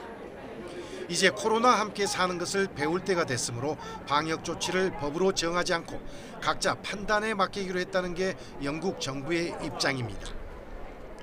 that if we can't reopen our society in the next few weeks, when we will be helped by the arrival of summer and by the school holidays, then we must ask ourselves, when will we be able to return to normal? 하지만 이에 대한 우려의 목소리도 만만치 않습니다. We need a proper plan and to throw off all protections at the same time when the infection rate is still going up is reckless. 의료계 비판도 빗발쳤습니다. 영국 의학협회는 별도 성명을 통해 중대 시국에 정부가 이뤄놓은 방역 성과를 수포로 만드는 일은 없어야 한다며 속도 조절을 촉구했습니다. 왕립 간호협회 회장도 정부가 이번 결정으로 잘못된 신호를 줬다고 후회하는 날이 올 것이라고 맹비난했습니다. 영국 정부가 봉쇄 조치 해제를 발표한 날 하루 신규 확진자는 2만 7천여 명이었습니다. 전면 해제가 시작되는 19일쯤에는 확진자 수가 최대 5만 명까지 늘 것이라는 전망이 제기되고 있습니다. 영국 정부의 결정과 의료계의 조언, 어느 쪽이 맞을까요? YTN 최문석입니다. 미국 내에서도 백신 접종률에 따라 코로나19 상황이 극명하게 엇갈리고 있습니다. 이 백신 접종률이 높은 주와 낮은 주의 신규 확진자 발생 비율이 3배가량 차이 나면서 보건 전문가들의 우려대로 두 개의 미국이 가시화하고 있다는 분석도 나오고 있습니다. 보도에 김형근 기자입니다. 코로나19 상황을 추적해온 코비드 액트 나우는 미국을 세 지역으로 분류했습니다. 아칸소, 네바다, 미주리, 유타 등 12개 주는 고위험 지역으로 분류됐습니다. 백신 접종률이 낮으면서 전염성 강한 델타 변이가 많이 퍼진 곳인데 주로 중부와 남부 지역에 밀집돼 있습니다. 이 가운데 미주리, 아칸소, 네바다는 신규 확진자 중 80% 이상이 델타 변이 감염자입니다. 시골 지역이 많아서 의료 인프라가 부족한 데다 공화당 지지세가 강한 것도 백신 접종에 영향을 미친 것으로 보입니다. The numbers increased in 3 weeks what it took 6 weeks last year during our surge. So it's pretty I'd say almost scary how quickly the numbers came up. 저위험 지역으로 꼽힌 곳은 매사추세츠와 버몬트 주뿐입니다. 두 곳 모두 주민의 80% 이상이 백신 접종을 마쳤고 델타 변이 확산도 적습니다. 나머지 36개 주는 중위험 지역으로 분류됐습니다. CNN도 지난 일주일간 백신 접종률을 토대로 주별로 극명한 차이를 보였다고 전했습니다. 백신 접종률이 높은 주에서는 10만 명당 신규 감염자가 2.2명, 반면 접종률이 낮은 주에서는 평균 6명으로 3배 가까이 차이가 났다는 겁니다. Each week, there are more and more data to demonstrate the impact of vaccination has on preventing disease and moving us out of this pandemic. 백신 접종률과 변이 확산이 겹쳐지면서 주별로 코로나19 상황이 크게 엇갈리는 이른바 두 개의 미국이 표면화하고 있습니다. YTN 김영근입니다. 이철희 청와대 정무수석은 정치권에서 대통령을 끌어들여 이런저런 얘기를 하면서 유불리를 도모하는 행위를 하지 말았으면 좋겠다고 강조했습니다. 이 수석은 오늘 KBS 라디오 최경영의 최강시사에 출연해 청와대는 선거나 정치에 선을 긋고 민생에 집중할 테니 정치권도 도와줬으면 좋겠다며 이같이 밝혔습니다. 또 야권에서 검찰과 경찰, 언론계에 금품을 건넸다고 폭로한 수산업자 김모 씨와 관련해서 문 대통령의 연관성을 거론하는 것에 대해서는 아무 근거 없이 방역과 경제 살리기에 집중하는 대통령에게 무책임한 공세를 하는 것이라고 강조했습니다. 그러면서 국민의 표로 뽑은 대통령인데 최소한의 요건도 없이 무턱대고 마타도어를 해서는 안 된다며 불쾌감을 드러내기도 했습니다. 윤석열 전 검찰총장이 국민의당 안철수 대표와도 회동을 추진합니다. 국민의당 안철수 대표는 당 관계자들에게 이번 주 안에 윤석열 전 검찰총장을 만날 것이라고 말한 것으로 확인됐습니다. 윤석열 전 검찰총장과 안철수 대표는 지난달 30일 한 언론사가 주최한 학회에서 같은 테이블에 앉아 환담을 주고받은 바 있습니다. 윤석열 캠프 측은 윤 전 총장이 지금까지는 국민의힘 인사들과 많이 만났지만 이번 주에는 다른 인사들과도 접촉면을 늘릴 거라고 언급했습니다.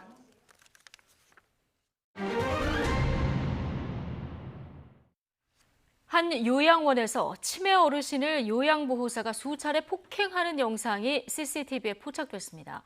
피해자 가족은 요양원 측이 이를 알고도 조직적으로 은폐했다는 의혹을 제기했는데요. 경찰과 지자체가 조사에 들어갔습니다. 취재 기자 연결해 보겠습니다.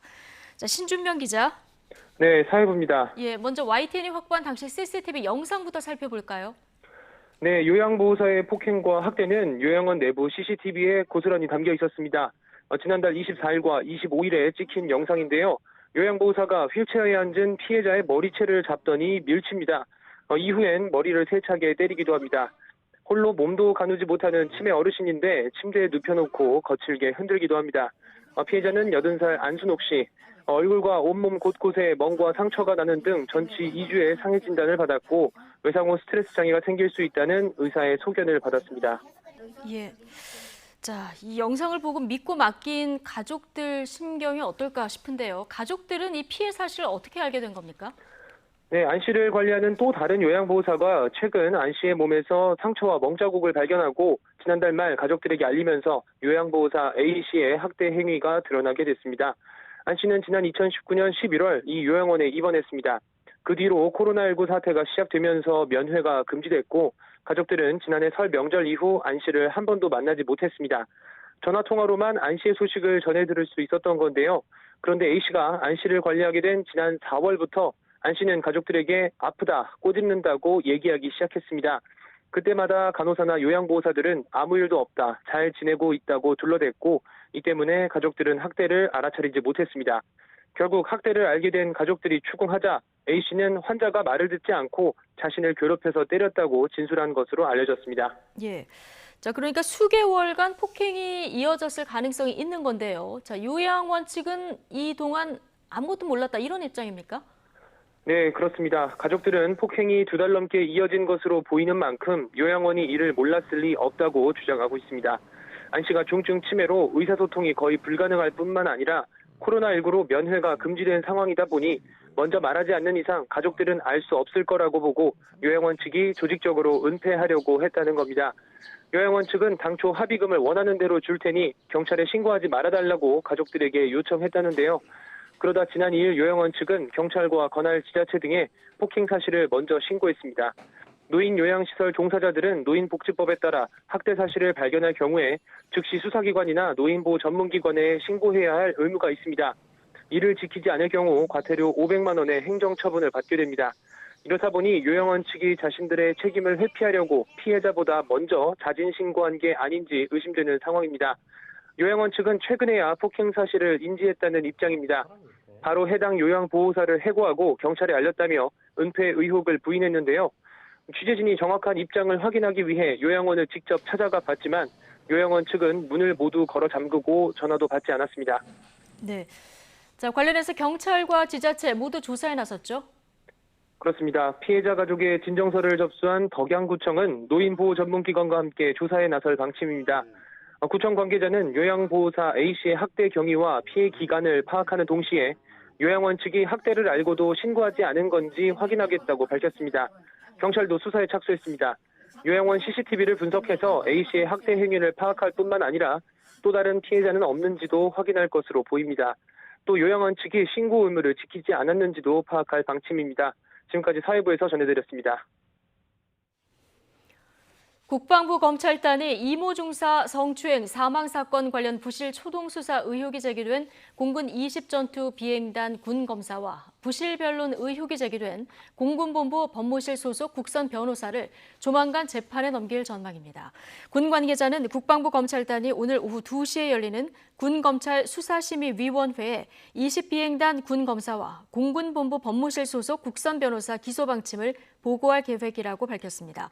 20비행단 군 검사는 이 중사의 성추행 사건을 4월 7일 군사경찰로부터 송치받은 뒤 피해자와 가해자 조사를 한 차례도 하지 않은 등 부실 수사한 혐의를, 그리고 국선 변호사는 이 중사와 면담을 한 차례도 진행하지 않은 등 부실 변론을 한 혐의를 받고 있습니다.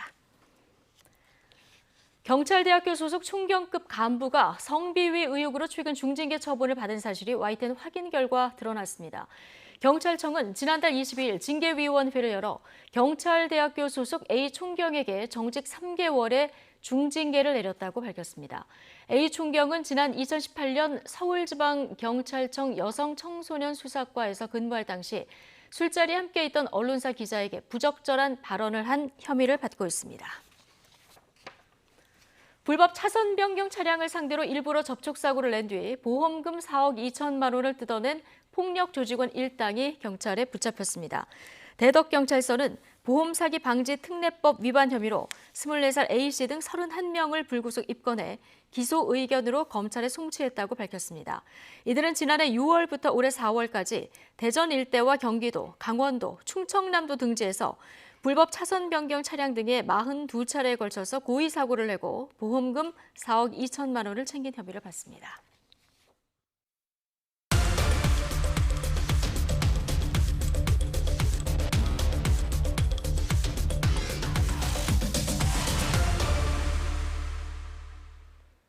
생후 59일 아기가 국회에 등장했습니다. 기본소득당 용해인 의원 자신이 대표 발의한 국회 회의장 아이 동반법 통과 촉구를 위해서 아기와 일터에 온 겁니다. 네, 흰색 정장 차림의 용해인 의원, 아기를 품에 안고 기자회견장에 있는 국회 소통관으로 이동을 했습니다. 이 질의응답을 위해서 아기와 함께 취재진 앞에 섰는데요. 많은 플래시 세례에 잠든 아기가 혹시 깨지는 않을까 걱정도 됐지만 엄마를 위해서였을까요? 아기는 시종일관 울음소리 한 번 내지 않았습니다. 순하네, 물감. 오늘 좀 유난히 순한 것 같아요. 원래는 되게 매운맛인데 오늘 네, 엄마 일하는 데인 걸 좀 아는지 매우 협조적입니다. 네, 현행 국회법을 보면 회의장에는 국회의원과 국무총리, 국무위원, 기타 의안 심의에 필요한 사람만 들어갈 수 있습니다. 다른 사람은 의장 허가가 필요한데요. 아이 동반법은 수유가 필요한 국회의원의 24개월 이하 자녀도 회의장에 출입할 수 있도록 하는 내용을 담았습니다. 현직 국회의원의 출산, 이번이 처음은 아닙니다. 첫사례인 장하나 의원은 임기 종료 뒤 한 언론 기고를 통해서 넉넉한 코트 안에 만삭의 몸을 숨기고 다녔다고 고백했습니다. 이 청년 비례로 뽑아놓고 나니 아이 낳고 일 쉬는 거 아니냐 이런 비판을 받을까 봐 그런 거였습니다. 두 번째 케이스인 신보라 의원은 이번과 같은 내용의 국회법 개정안을 앞서 발의했지만 국회 문턱을 넘지는 못했습니다. 네, 물론 아이 동반법을 두고 일부에서 비판과 우려도 제기되고 있습니다. 이 출산 뒤 경력 단절을 막아야 한다는 취지에는 공감하지만 이 직장 내 어린이집 같은 돌봄 서비스 문턱을 낮춰야지 일터에 아기를 데려오는 방식으로 해결이 되겠느냐는 겁니다. 이 국회를 시작으로 관련 문화 정착을 기대하는 용 의원의 바람과는 달리 그들만의 법안으로 남을 거란 비관적인 전망도 있는데요. 용 의원은 청년 정치인 모두를 위한 법안이라며 특히 남성을 위해서도 꼭 통과돼야 한다고 강조했습니다. 저뿐만 아니라 사실은 이제 임신과 출산, 육아를 경험하는 여성과 남성 의원들 모두가 다 정치 참여하는 권리가 제한되지 않고 의정 활동을 할 수 있는 기틀을 마련하는 법안이라고 생각하고요. 이 아이 동반법의 빠른 통과를 좀 각 당의 원내대표님들께 부탁드릴 예정입니다. 네, 이미 비슷한 제도를 시행 중인 국가도 있습니다. 호주와 뉴질랜드, 유럽연합의회는 어린 자녀와 회의장에 들어갈 수 있고 모유 수유까지 가능합니다. 네, 그리고 미국의 경우에 한 상원의원이 생후 10일 된 아기와 등원한 걸 계기로 생후 1년 미만 영아도 회의장에 동반할 수 있게 했습니다. I just think it's amazing and I want to thank all my colleagues for the unanimous consent vote so we can do this. Thank you. 네, 그렇다면 아이 동반법은 이번 국회에서 통과가 될 수 있을까요? 일단 전망은 어둡지 않다는 게 중론인데요. 이 대표 발의자 용해인 의원 말고도 60명이나 되는 의원이 공동 발의자로 이름을 올렸습니다. 자, 민주당 윤호중, 국민의힘 김기현 두 여야 원내 사령탑도 여기에 포함됐습니다. 일부의 우려 섞인 시선처럼 그들만의 법이 아닌 이 사회 곳곳에 돌봄 공맥을 메우는 낙수효과로 이어질지 관심이 쏠리고 있습니다. 네, 사립유치원 운영의 투명성을 높이기 위해서 감사 자료 제출을 거부하는 경우 최장 1년 6개월간 유아 모집이 정지됩니다. 교육부는 오늘 열린 국무회의에서 이 같은 내용이 담긴 유아교육법 시행령 개정안이 통과됐다고 밝혔습니다. 감사 자료 제출 명령을 거부하는 유치원이 관할청의 시정명령을 받고도 이행하지 않으면 1차 위반 시 유아 모집 정지 6개월, 2차는 1년, 3차 이상은 1년 6개월의 처분을 하는 기준이 신설됐습니다. 야권 대선 주자인 국민의힘 유승민 전 의원이 대통령이 되면 여성가족부를 폐지하겠다고 밝혔습니다. 유 전 의원은 SNS에 올린 글에서 여성가족부가 맡은 경력단절 여성 직업훈련과 창업, 가정폭력 등 대부분 사업은 다른 부처가 해도 잘할 사업들이라면서 이같이 말했습니다. 특히 여가부 장관은 정치인이나 대선 캠프 인사에게 전리품으로 주는 자리에 불과하다면서 별도의 부처를 만들고 장관, 차관, 국장들을 둘 이유가 없다고 강조했습니다. 또 여가부를 폐지하면 타 부처 사업과 중복되는 예산은 의무 복무를 마친 청년 지원 사업에 쓰고 대통령이 직접 양성평등위원장을 맡아 남성과 여성 어느 쪽도 부당하게 차별받지 않는 진정한 양성평등의 시대를 열겠다고 설명했습니다. 호수나 강 등에서 그물을 이용해 고기를 잡으려면 당국의 허가를 받아야 하는데 그러지 않은 경우가 많습니다. 불법 행위가 주로 밤에 은밀히 이루어져서 단속도 쉽지 않은데 당국이 단속을 강화하기로 했습니다. 보도에 김학무 기자입니다. 경기도 안산시와 화성시 경계의 습지대입니다. 평소 인적이 드문 곳인데 이곳에 진을 치고 고기를 잡는 사람들이 있습니다. 그물로 물고기를 닥치는 대로 잡아 도매상이나 음식점 등에 판매하는 겁니다. 잡은 붕어와 가물치, 새우 등이 배와 박스에 가득합니다. 배터리를 이용해 잡은 물고기를 판매하던 업자도 적발됐습니다. 이게 양도하면 안 되고 하는 거예요. 법을 어긴 거를 인정을 하는데 그러면은 그거는 좀 봐달래 그래요. 이게 지금 호수에 통발을 설치해 고기를 잡거나 모터를 단 배를 타고 낚시하던 사람도 적발됐습니다. 경기도 특별사법경찰단이 최근 한 달간 남한강, 북한강과 화성과 평택 등지의 호수 등지에서 적발한 불법 행위는 15건. 무허가 어업과 미신고 어업 행위를 비롯해 불법 어획물 판매와 동력을 이용한 낚시 행위 등이 많았습니다. 이 불법 어업들이 주로 심야 시간을 이용해서 특정하지 않은 장소에서 은밀하게 이루어지기 때문에 저희가 이런 것들을 잡기가 무척 어려움이 있었습니다. 경기도 특사경은 무허가 어업과 판매업자 6명은 형사 입건해 검찰에 송치하고 나머지 9건은 과태료를 부과할 방침입니다. YTN 김학무입니다. 붕괴 참사가 발생한 미국 플로리다주 아파트에서 남은 구조물 철거가 마무리되면서 수색 구조 작업이 재개됐습니다. 그동안 추가 붕괴 위험 탓에 진입하지 못했던 지하 주차장 등에 대해서도 적극적인 수색에 나서고 있습니다. 워싱턴 강태욱 특파원의 보도입니다. 붕괴 아파트의 남은 부분이 순식간에 해체됐습니다. 해체 직후 수색과 구조 작업이 재개됐습니다. 이어 시신이 추가로 수습됐습니다. 남은 건물의 해체는 허리케인 엘사에 대비하고 구조 작업에 박차를 가하기 위해 결정됐습니다.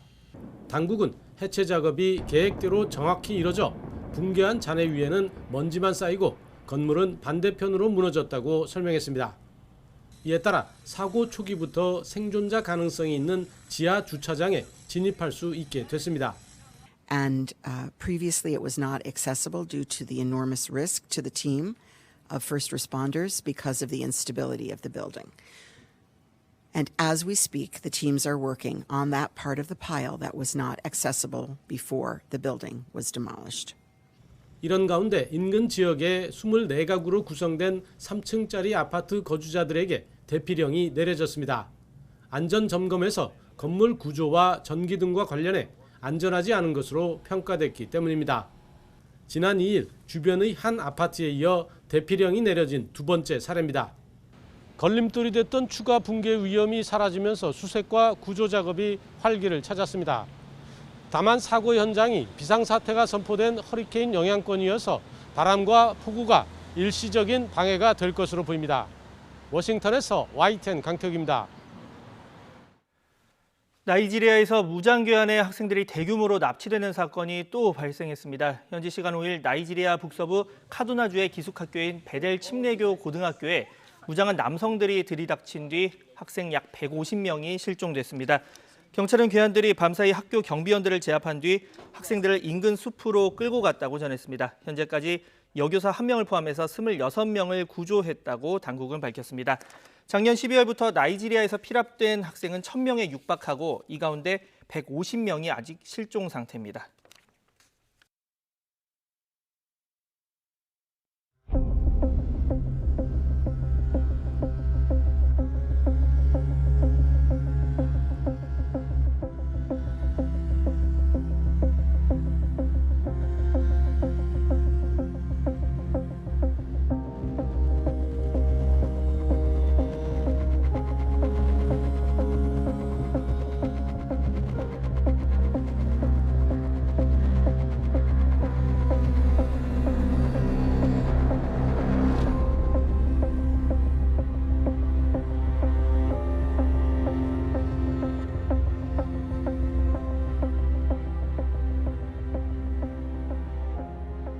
che hanno fatto a me, no? Sulla sedia a rotelle, non lo dovevano fare.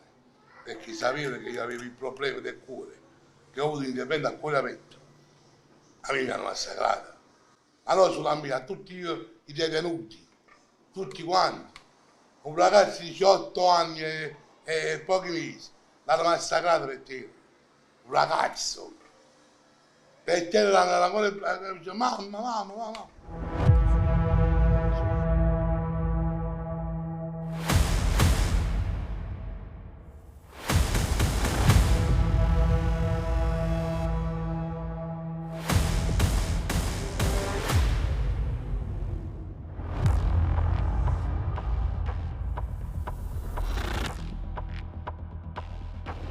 E c'erano anche barricati all'interno della sezione. Ma in che modo questo giustifica? Ma non si può rispondere però con la violenza. Che cosa volete che vi dica? Come può essere successa? Le motivazioni possono essere tante.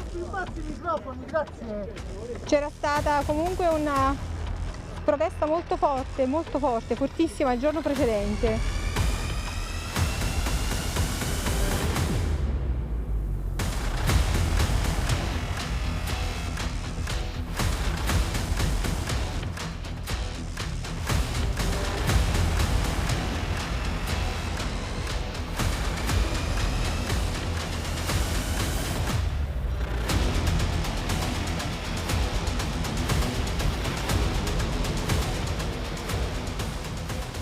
Magari gli altri che abbiamo fatto, ma non con la pena.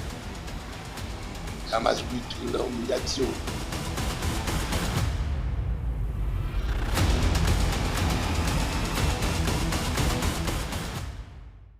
오늘도 장맛비가 쉬어가는 중부지방은 연일 무더운 날씨가 이어지고 있습니다. 현재 서울 기온은 28.7도로 습도가 높은 탓에 더 덥게 느껴지고 있는데요. 반면 장마 전선이 머물고 있는 남부지방은 오늘도 국지성 호우가 쏟아지고 있습니다. 산사태나 축대 붕괴 등 시설물 피해가 발생하기 쉬운 만큼 각별히 주의하셔야겠습니다. 현재 레이더 화면을 먼저 살펴보도록 하겠는데요. 이 동서로 발달한 긴 띠 형태의 비구름이 여전히 남부지방에 걸쳐져 있습니다. 특히 남해안에는 지금도 시간당 30에서 40mm의 장대비가 쏟아지고 있는데요. 이에 따라서 전남과 경남 대부분 지역에 호우 경보가 발효 중이고 그 밖에 남부 곳곳으로도 호우주의보가 내려져 있습니다. 어제부터 오늘까지 전남, 해남, 현산면에는 518mm, 장흥, 관산읍도 453mm의 누적 강우량을 기록하고 있고요. 특히 전남 지방은 시간당 강우량이 70mm를 넘어서는 등 관측 이래 7월 기준으로는 최고값을 경신하기도 했습니다. 앞으로 남부지방 많은 곳에 200mm 이상, 충청과 경북 북부, 제주 산간으로도 최고 60mm의 비가 더 내리겠습니다. 오늘 낮 기온은 서울과 제주도가 31도, 대전과 대구는 27도 등으로 후텁지근하겠습니다. 내일은 장마 전선이 다시 중부지방까지 북상하겠고 다음 주 초까지 전국에 장맛비가 길게 이어지겠습니다.